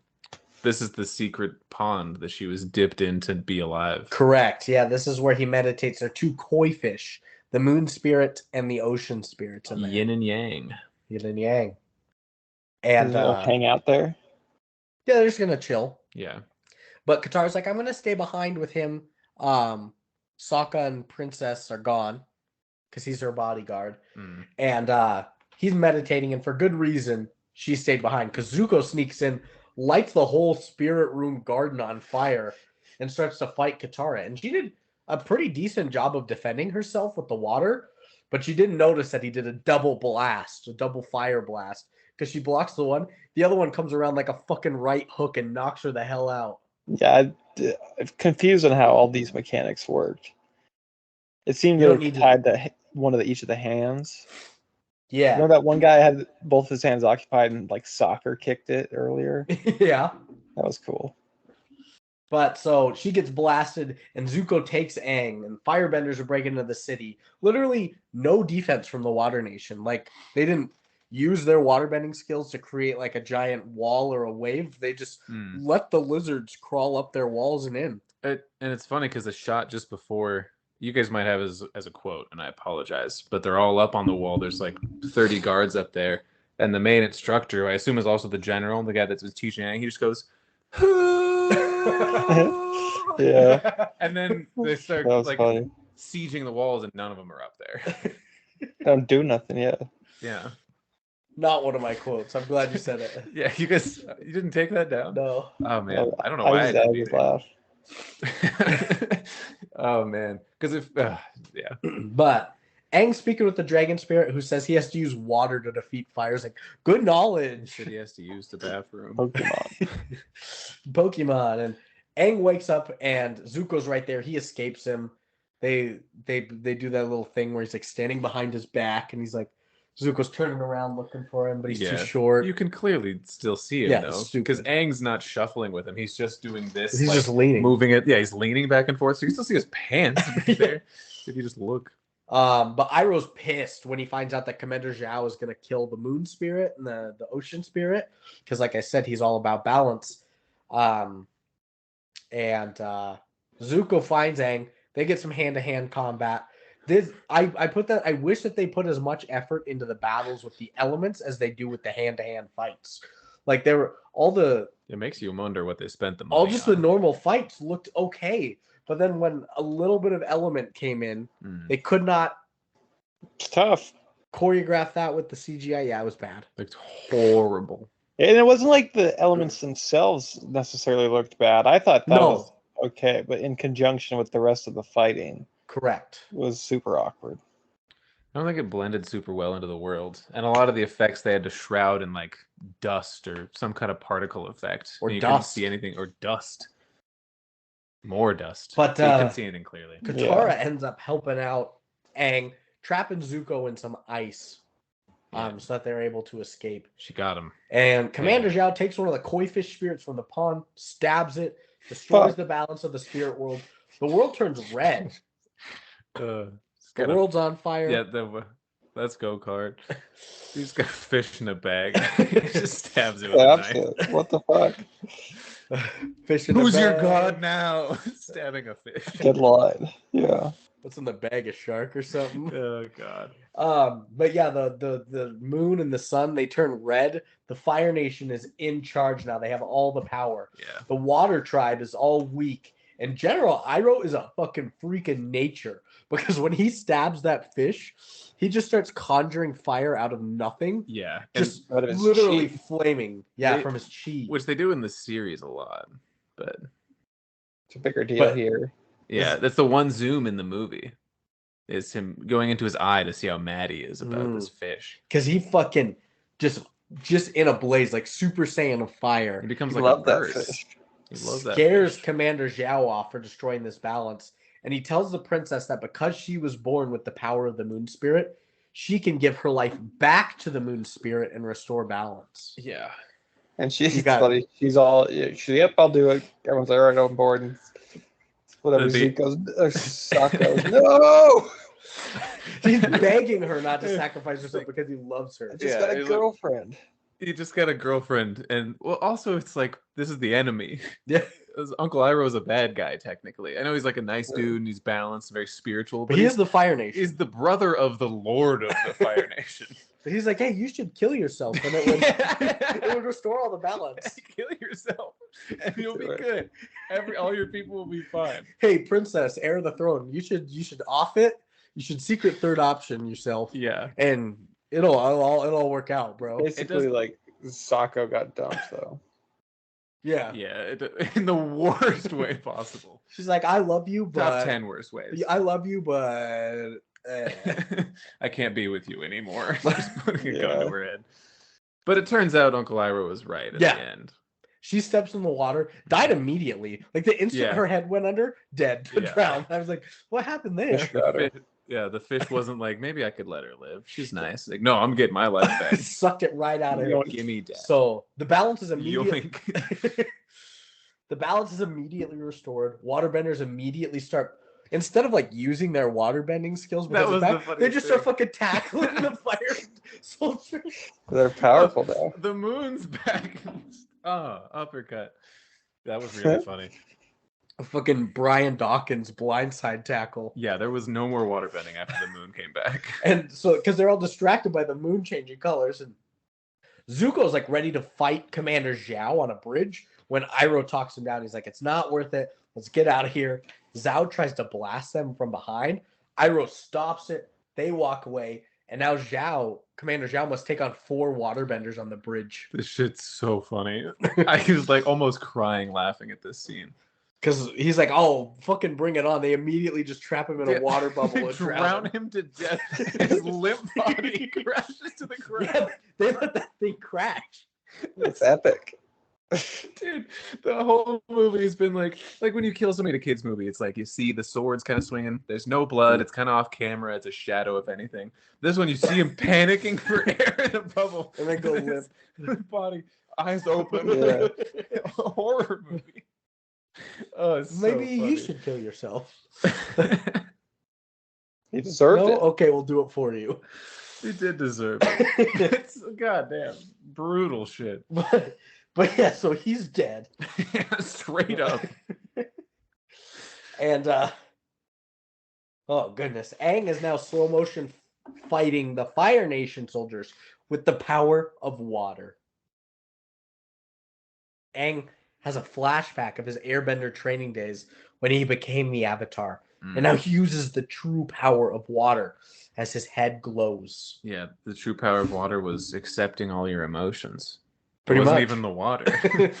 It wasn't even... The dragon's like, hey, you're being a little pussy. You're not dealing with your grief. I'm out of here. Gonna go get railed Deal somewhere. with it. He makes this giant tidal wave. This at the you say that I think the ending is genuinely good. I think this last 10 minutes of the movie is genuinely good ending. It's artistic. It's the music, I think, takes over all of it, which I really appreciated. And it's just this cascade of him accepting his role. I think it's a good end to the movie while still having room for a sequel. There's this like cinematic operatic last little bit of him saving the village. I think was good. The one thing I hate is that when he creates this tidal wave, all the other battling stops as everybody has to look at the wave. Some crazy shit.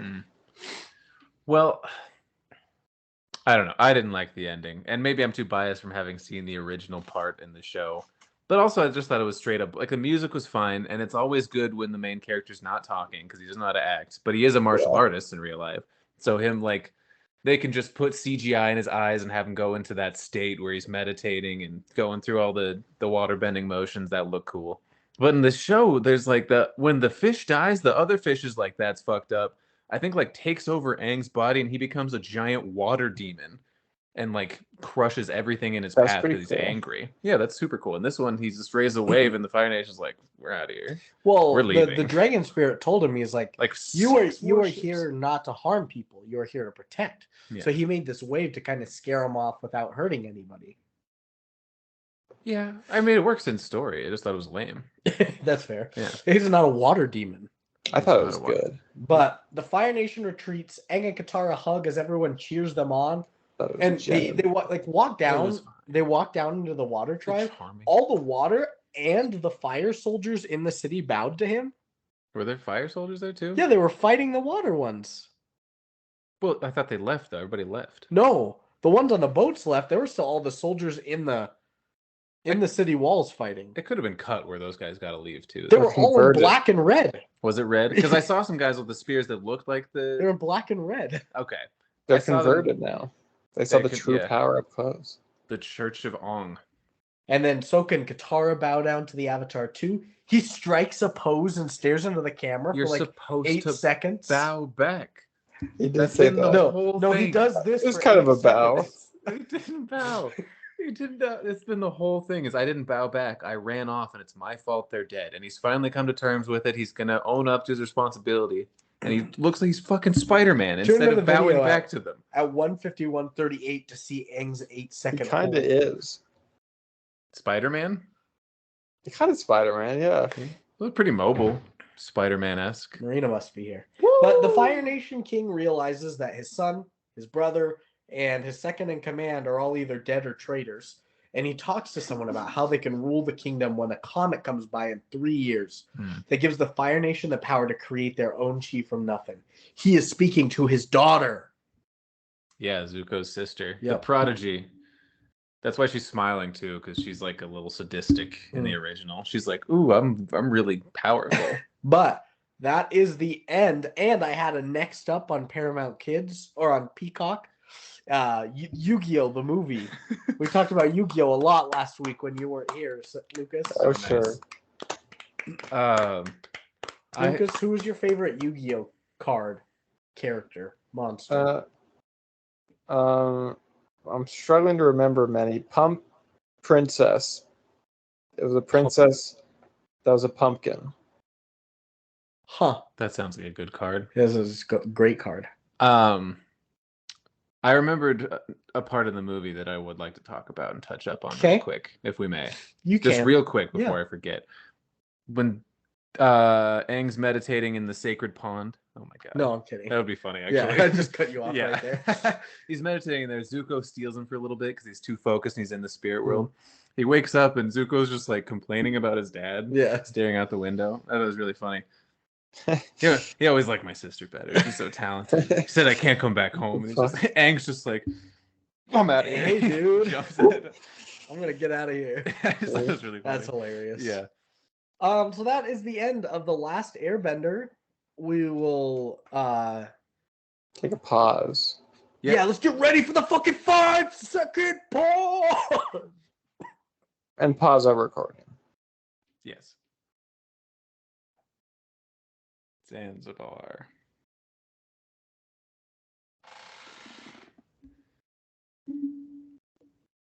What is Zanzibar? I've only ever heard it in Metal Gear Solid. I don't know if it's a real place. Is it like a Atlantis thing? Yeah, I think maybe. Let's see. It's an island in Tanzania. Oh, okay.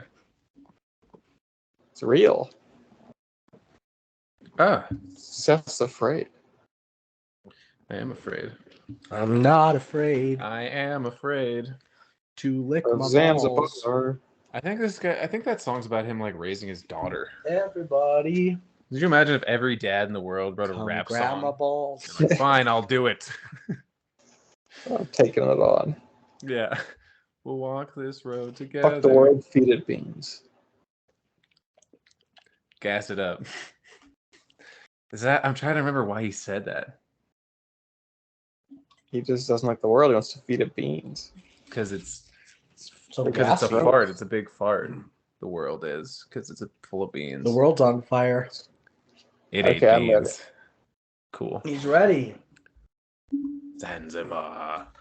Alrighty. Psycho Mantis. 1, 2, 3. Bleh.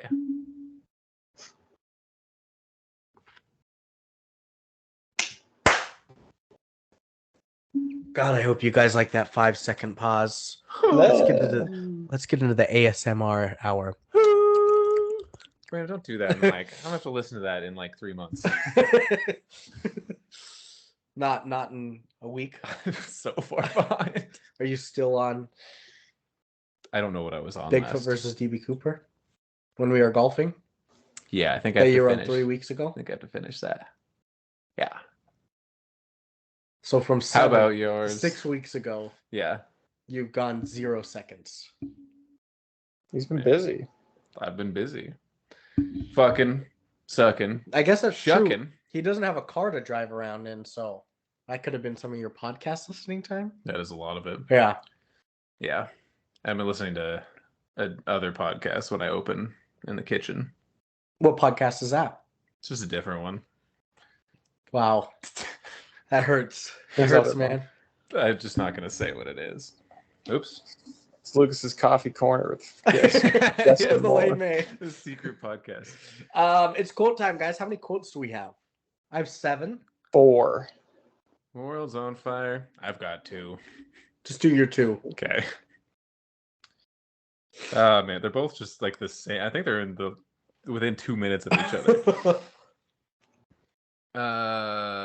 They're both General Zhao talking to Iroh. Oh yeah, it's like the same scene. Your failure in the 100-day siege of Ba Sing Se won't be held against you. Your son died in that siege, didn't he? I always love Oh, when yeah. it's so funny when characters casually are like, "You have a close one that died, right?" Like it's an That's so cool. icebreaker. Yeah. Also in the show, it's a 600-day siege, but that's beside the point. And then like literally the line after is, "Again, I offer my condolences on your nephew burning to death in that terrible accident." What the fuck are you doing? Your son's dead. I killed your nephew. Wink. No, He's didn't. lying. Yes. I was just like, "Yes, sir. Yes, thank you." That's what he said. Just thank you right after Thank that. you. Lucas, just do all yours, too. Okay. My first one is from the beginning. I don't remember who tells Ong this, but someone tells him that. And remember, all wars are won in the heart. Yeah, I had Which that is not too. true. It's So the tell the it's the Iraqis that. it's the Yeah. it's the grandma, because Sokka's like, what can he As do? long And as your she's heart like, doesn't also like in the me. mastery of the 4 elements, he will begin to change hearts, and it is in the heart that all wars are won. Ooh. He changes your heart. It's because he's a great waterbender. It Yeah. changes your blood. It does. I think Sun an Tzu equally, said that actually. I think an equally bad platitude that Sun Tzu might have said is that water teaches us acceptance. Oh Water- yeah, which is their I didn't- mantra. he like ended on that because I can see like water being a emotional connection, like it's Mhm. flowing and it's always changing. But like it being water teaches us acceptance is really weird. Out of the open. I'm You proud gotta to be step gay. too far. Yeah. Yeah. Hmm? I'm proud to be gay. Yeah, Water that's has al- taught me this also- acceptance. The waterbender flag is the rainbow pride flag. I think in the same sort of silly sense, they go, remember guys, your cheek Good can warm alliteration. you. Your cheek can warm you. Oh yeah. The, Oh, this yeah, 'cause thing when that he none was of us have been privy to prior to him saying chi. And Yeah. I had to Google it real quick. Because he dove under the Arctic ice. He's like, it's Yeah. gonna be cold down there. Zip up your hoodie all the way. Yeah. Oh, and your cheek can warm you. Yeah. Also, yeah, it's just the energy system. That's all it is. And then my final one is when it's a battle and Aang is sort of just like swaying back and forth. This like 4-foot child, and he goes, "I don't want to hurt anyone." He's getting ready to airbend. Which battle is this? I think in the Earth Village, he's like, "I don't want to hurt anyone." That's all my quotes. He hurts several people. Okay, I'm gonna do my one IMDb quote. That giant wave drowned so many lizards. Oh yeah, pissed. My one IMDb quote was Prince Zuko's like backstory, and he has that little kid tell him, he's like, "What have you heard about Zuko?" But then after that, he goes, "That was good." Well, that's like some Henry V shit. Then he was like, and then his father mocked him and said, "I should bring your sister over here to beat you." That's when he goes back into the camp in disguise. But anyways, correct. Yeah, he's like, then his father mocked him and said, "I should bring your sister over here to beat you." Then the father burnt his son to teach him a lesson. "We'll catch him soon, uncle. Then we can think about the pretty girls."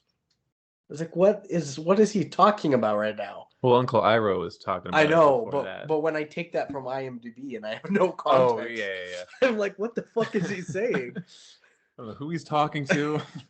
Then we can get the pretty girls. Yeah, this might as well be in a mirror. This is like right off the bat when you get introduced to Katara and Sokka. Me? And Katara is trying to do her waterbending, but she keeps messing up, and Sokka just goes, "Stop doing that stuff around me. I'm always getting wet." It's good. Nice out of context. Yeah. He will change hearts. That was one of mine. This is Aang has just announced, or no, they were. This is Katara narrating, and she goes, "We were trying to stay hidden, but Sokka became concerned that we were being followed." And then it pans to just a giant tower of smoke, clearly from the Fire Nation, like right there. Guys, it's right behind me. I told Seth this one while we were driving all around for an hour, but Aang had just announced in the Earth internment camp, he just announced that he's the Avatar and an airbender and starts bending air. And one of the Fire Nation guards in there just goes, "Yo, how is he doing that?" It's like he just said. He's the Avatar. Yeah. How is he doing that? And I think one of the soldiers right before that was like, if you're the Avatar, you'd have to be an airbender. Mm-hmm. And he's just bending air, and he's like, "What? That's crazy." So stupid. This is when they get to the Earth Kingdom right away, and that little kid comes running at them, being chased by the firebenders, and he goes, "That child is being arrested." Katara's like, "For what?" He's like, "He was bending tiny stones at us from behind a tree, and it really hurt." Arrest that child. Just throwing tiny little stones at Fire Nation cops. And then they do arrest him afterwards. They take him back to the kid's dad. Yeah. And they're like, "Dad, look at these guys. Meet him. This is my dad." And he goes, "Hello." Very monotone. And my last one is after Aang and Zuko have their little fight in the water tower as everyone's going. And Katara blasts Zuko, and he's frozen in the ice. Well, Aang unmelts his face, and he talks to him as he's like walking out of the room. He's like, "You won't be killed by the waterbenders if you stay hidden here." And he goes, "We can be friends, you know." And I was like, "God damn it. Could have been friends, you know." Is that foreshadowing? Yeah, I think. Foreskinning. It would have been foreshadowing. Had there been other movies. Friends in the series. Mm-hmm. Mm-hmm. They're homies. Yeah, but not to like the very end. They're like fighting the whole time. And at the very end, he's like, "Oh, I get it. We were the same, but on different sides." And then they go and kill his dad. Book 3, Fire, an hour and 40 minutes in of the 2 hours. Yeah. Yeah. Book 3, Fire was fire. So that's gonna end it with quotes. Only 12 of them from us today. That's like the normal that I have. Yeah. So that's good. It's ratings time. Seth, you're kicking it off. Thermometer. 33%. Lucas? Critics? Yeah. 10. The winner today is Lucas. I'm getting crossed. It's a 5%. Damn. Eat it. And then how about an audience score on Rotten Tomatoes, Lucas? I've never felt less masculine. After eating it. 12. 12. I was going 70 on a skateboard and I hit like a wall of lobsters. They're Ooh, pinching you had ate to them eat all. it. Yeah. And I Gonna hate eat them. all I of hate them. seafood. What did you say? 12. 1,000. Okay, 20. 20. The Yeah. winner today is Seth. Oh, Fuck, he got one. that one was worth 5 points too. No, 30%. All right. IMDb Metascore out of 100. No. No, you have to guess. 2.7. So 27. Yes. Okay, Lucas. Sorry. No. You can't just say no. You have to guess. Oh man, I am funny. 2.2. Seeing somebody else do my So joke 22? is awesome. That was good. It was funnier when you said it. I know, right? When I do it, I'm like a So little a 22 and a 27. Well, yeah. One of you guys is so close. We're both pretty close then. I know. Hmm. But only one of you is so close. And it's Lucas. He's the Highlander. It's a 20. Hey. He's up 6-1. It's not This that next bad. one's worth 4, though. Okay. This is the last one. Yeah. I So it love could be 6 It to could be 5. 10 I to can 1 though. lose. No, you'd You win can't 6 lose. to 5 or 10-1. Brandon He's said rigging it. it. He's Brandon, I've tempting worked me. so hard. No, you're not going to lose. This next one's I've worth done so much 100 billion research. It's points. It's worth so 4. much. It's worth I've been going 4. crazy over here. Oh man. Lucas, audience score out of 10. On Rotten Tomatoes, IMDb. American, Sure. And Total. Canada. 3.9. Okay. 4. 0.0. Yes. Okay. One of you guys is right. It's Seth. Is it worth double points? No. Oh, It's only worth 4. It's Worth always worth 8? double points. it worth is one usually. No, it's worth 1 more. We tied. I think he wins. Lucas is our winner today. Lucas is the clear winner. 6-3. 100 to 0. No, 6-3. Were you thinking 4.0 or was that snaking me? Hmm? Were you thinking 4.0 or are you trying to just one up me? I think I was just one-upping. I don't know, a little bit of both. I heard Brandon say 4, and I was like half zoning out, and I just heard it in the back of my brain, and I was like, I'm gonna say that. When he asked. I was trying to feed that to you. I got it. I was like, this bullshit. next one That's is so worth funny. 4. Oh, I should zone you out less. I should stop ignoring you. So, critics gave it a 5. He's so happy he manipulated me into the answer. A 5 and a 20 for a 12.5, and audience is a 30 and a 40 for a 35. Seth, what are you giving this film? I'm gonna give it like a 1.78. 1.78. Yep. Okay, reasoning? I honestly, it's a lot of my bias. I think the movie's bad objectively, but loving the show and having as much respect for it as I do, it's hard to like give this any sort of credibility. Okay. There's an episode in the show. One of the voice actors dies. Uncle Iroh's voice actor dies after recording all of season 2, and they make a whole episode dedicated to him, where it's just him and Zuko buying tea, like it's not related to the story. And they play the last ever recording this guy ever made is the song that he sang for him, and it's just like I'm like almost tearing up just thinking about it. It's like a show with that much heart, you know. Comparing the two, I can't go above like a 2. Okay. Lucas? That's crazy. I don't have the same reverence or respect for these people, I guess. I'm gonna give it a 6.0 on the lasagna scale for the Last Airbender, because I thought the ending, I was genuinely, it all came together thematically, writing wise, and I thought it was beautiful. I did think the acting was mostly wooden for the rest of it. But we've done a lot of movies like that, so 6.0. True. And I You love am Birdemic. a 3.8. It's it wasn't as bad as I thought it was going to be, surprisingly. It's a 3.8. Yeah. Do you think it was gonna be worse than that? Oh yeah. Fair. I'd heard just nothing but dog shit about this film. And I knew it had a big budget. It's from nerds like me that love the original IP so much. Yeah, and I knew it was panned by critics. I knew it was panned by audiences, and I knew it didn't make a lot of money domestically. So that's why I put it on here. But I didn't absolutely hate it. There were some decent acting scenes. Noah is a dog shit actor. Just so bad. Liked Dev Patel. Liked some of the storyline, but I have to give more ode to the original script itself. I might have 5.0. I'm gonna steal Brandon's thunder here. Okay, because they didn't deviate from the original to make it anything new and creative. They just made it worse. So Yeah. a 5.0, a 3.8, and a 1.8 for a calculating 3.53 repeating. He's number bending.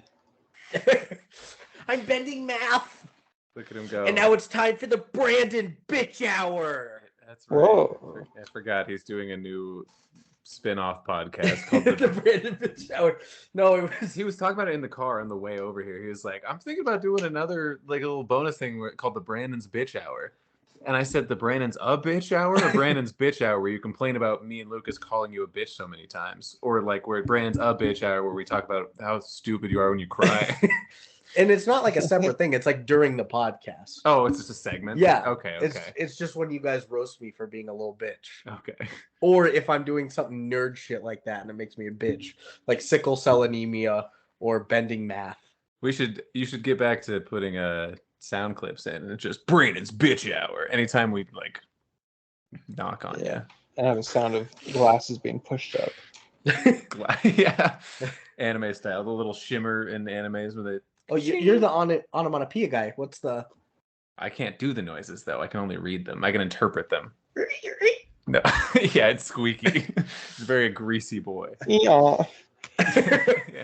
Aww. It's just a donkey? Yeah. As he pushes up his glasses. Well, that's going to end it. Or it's not going to end it. It's going to end it for ratings. I got some reviews for you. You just blue-balled Lucas so hard. I know, right? First off, sorry. What? Nothing. Critics. Owen Gleiberman. Bad name. Is that or Brian Orndorff the worst name? At least that one makes me laugh. Gleiberman just makes me sick. Or what was that one guy's name that was so normal? Steve Glenn. You ask this every time. I know. Because it's too normal to remember. Didn't we? Seth does. What was the one that Devin and I were both? I think all of us It was laughed. Brian Orndorff. It was Orndorff? Yeah. Okay. You guys thought that was the funniest shit during No Holds It Barred. was. This first one's by Brian Orndorff at the Washington Post. All of you are just...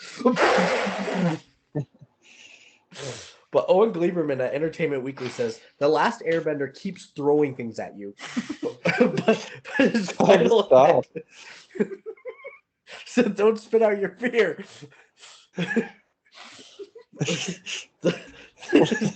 Quit throwing things, Seth. Like Last darts. Airbender keeps throwing things at you. But his final effect is in every way flat. C rating. I didn't think that was going to give him that much. Of course it is. Oh, he's crying. It's of- the Seth's bitch hour. It's the thought of Aang throwing items at you. The reviewer's upset about this. He keeps throwing things at me. Can't even talk. It's like he's throwing things at me. 4.5. That's a criticism of the movie, yeah. He gave it a throwing C. things at me. Oh, God. Anyways. Woo, I haven't laughed like that since B. Arthur. Or King Lear. That old cow. Or King Lear. King Lear got the fuck out of me. It's King Lear. From the top rope. He's a waterbender type figure. John Cena, you fucked my wife. I'm gonna kill you. My name isn't King Lear. His wife died long ago. Yeah. He killed her. He's using it as motivation. He's like Michael Jordan, where he pretends everybody killed his wife, so he drops 60 on him. Yeah. Yeah, but really. All right. My next one is by Big Rog.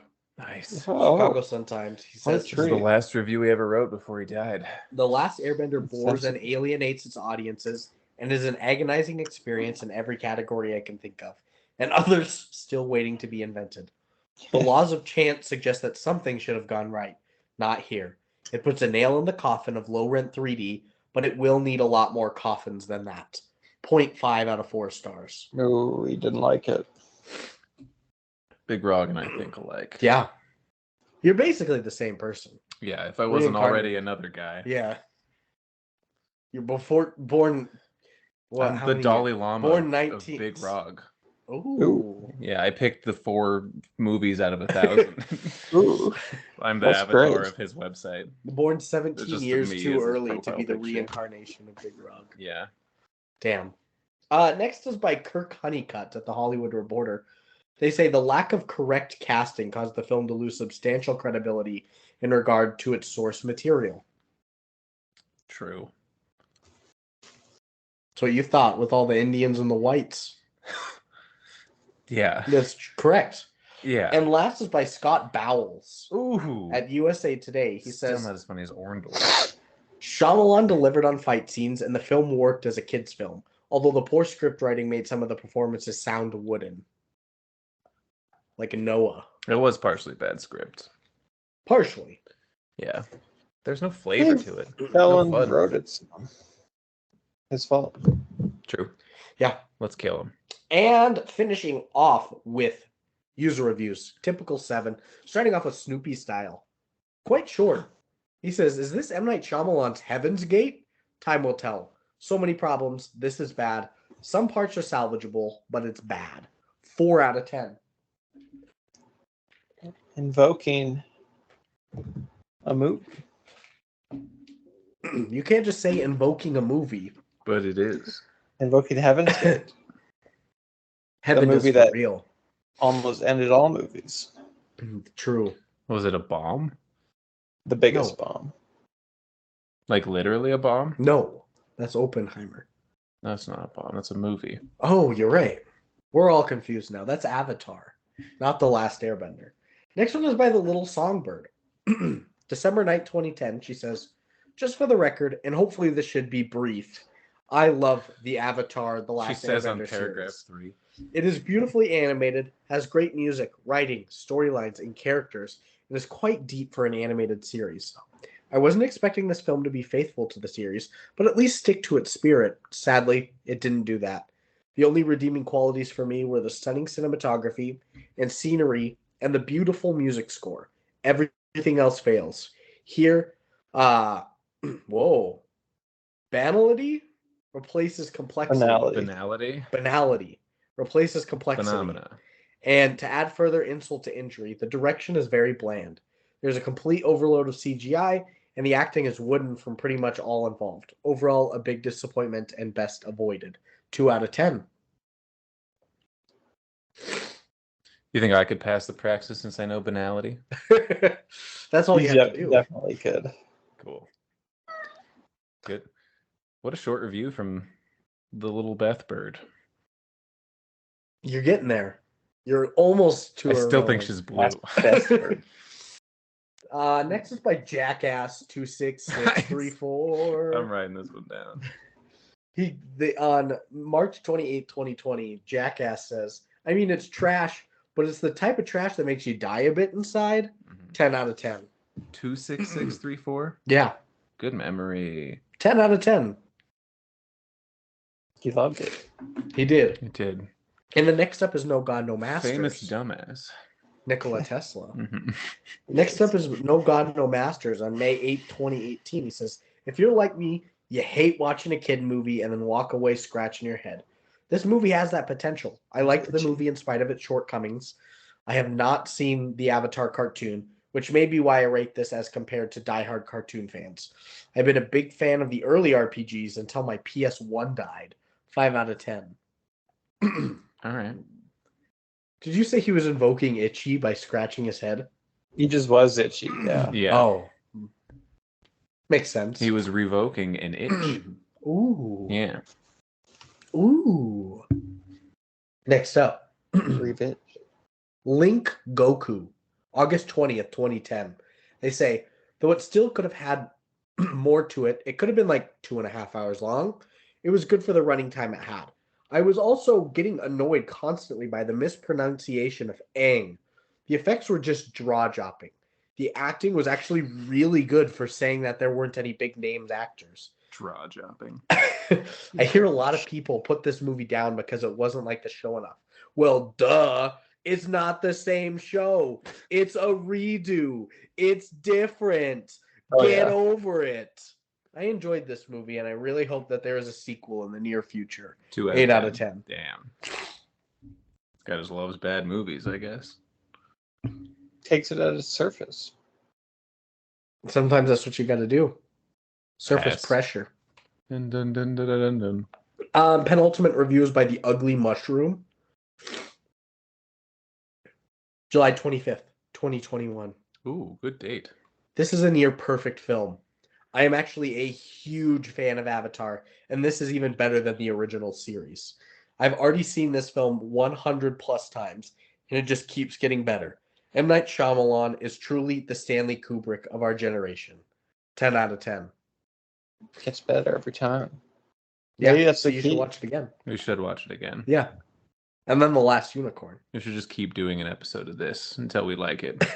Until I like it. You guys like it already. Well, Lucas likes it. I don't think it's bad. and then my last one today is by T_Atzmueller. It's Carter. What? I guess it could be. February It's a good name. 22nd, 2013, they say. A psychopathological disorder characterized by delusional fantasies of power, relevance, or omnipotence. Megalomania is characterized by an inflated sense of self-esteem and overestimation by persons of their powers and beliefs. Such is the definition of megalomania. Hence, we're talking about a real disorder that would be treatable if it were not confirmed or worst enabled, which is exactly what soulless managers and Hollywood executives have done with people they hope to milk for all they're worth. That has been the case with the obviously sick comedian like Charlie Sheen, and that is what is being done with M. Night Shyamalan, formerly a young, promising director. 1 out of 10. It's being waterboarded. It's just a movie. Yeah. This guy thinks he's Yeah. being tortured in some prison. You got that right, brother. But No, I'm not recommending. you're not recommending, But I'm Lucas? recommending the show. Everybody go watch it. In theaters. Surround sound. Yeah, I don't think I'm going to recommend it either. I'm not recommending it. I think I'm going to back Seth. Watch the show. Get on my back. I'm not even I'll saying say if watch- you had to choose. I'm saying watch the show in general. Yeah. Also watch Birth. Oh. Yeah. Let's just start recommending different movies every week. Is it rattling around a little bit? No, but I'll recommend something else. Yeah. I'll recommend Birth 2 to me for tomorrow. Oh, nice. Actually, You gonna watch it? I am going to watch it at some point. I have That's- another movie I have to watch first, though. That's What is that? psychedelic. It's a secret. Oh. Yeah. Florida With a Project. girl. So I do Yeah. I do A apologize woman? because you guys were probably expecting the Florida Project. Marina forgot she had a pool party tonight. Woo! So she went and swam and all that stuff. So now we pushed it around. This is the Last Airbender podcast, if you didn't pick up on that by then. And we're doing the Florida Project for Marina's birthday next week, actually on her birthday. And then after that, we've got Lucas's birthday. Lucas. Carve out a good swath of time. And are we officially doing a brighter Yeah, summer of course. day? Okay. I just needed to make sure because I have to write the script and I don't want to spend 2 hours writing a script. He thought you were joking. I didn't know if he was serious or joking was the problem. Oh, no. I'm very excited. Okay. Then I will start writing the script. The Taiwanese are no joke. All right, adios. Goodbye, I wasn't little joking about the fuckers. Taiwanese. Jesus. I was.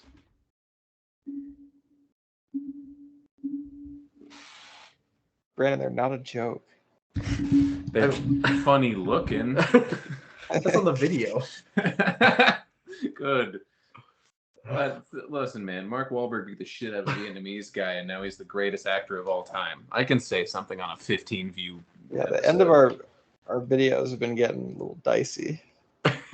Yeah. Whose fault is that? I'm not trying to point blame. I'm just curious. I Probably think our it might be souls. me or Brandon. Yeah. Or me. Or Lucas. It could be. Could be Lucas. any of us. I just feel like. No, it was Lucas too. No, it was me. It was my fault. It's Lucas, probably good at it. I was the one that said, "What's our favorite slur, guys?" Yeah, we dug into that one. Did. All right, peace, pimps. Teach me how to Dougie. Later. Peace, pimps. Have a good night. I won't teach you. You can do it.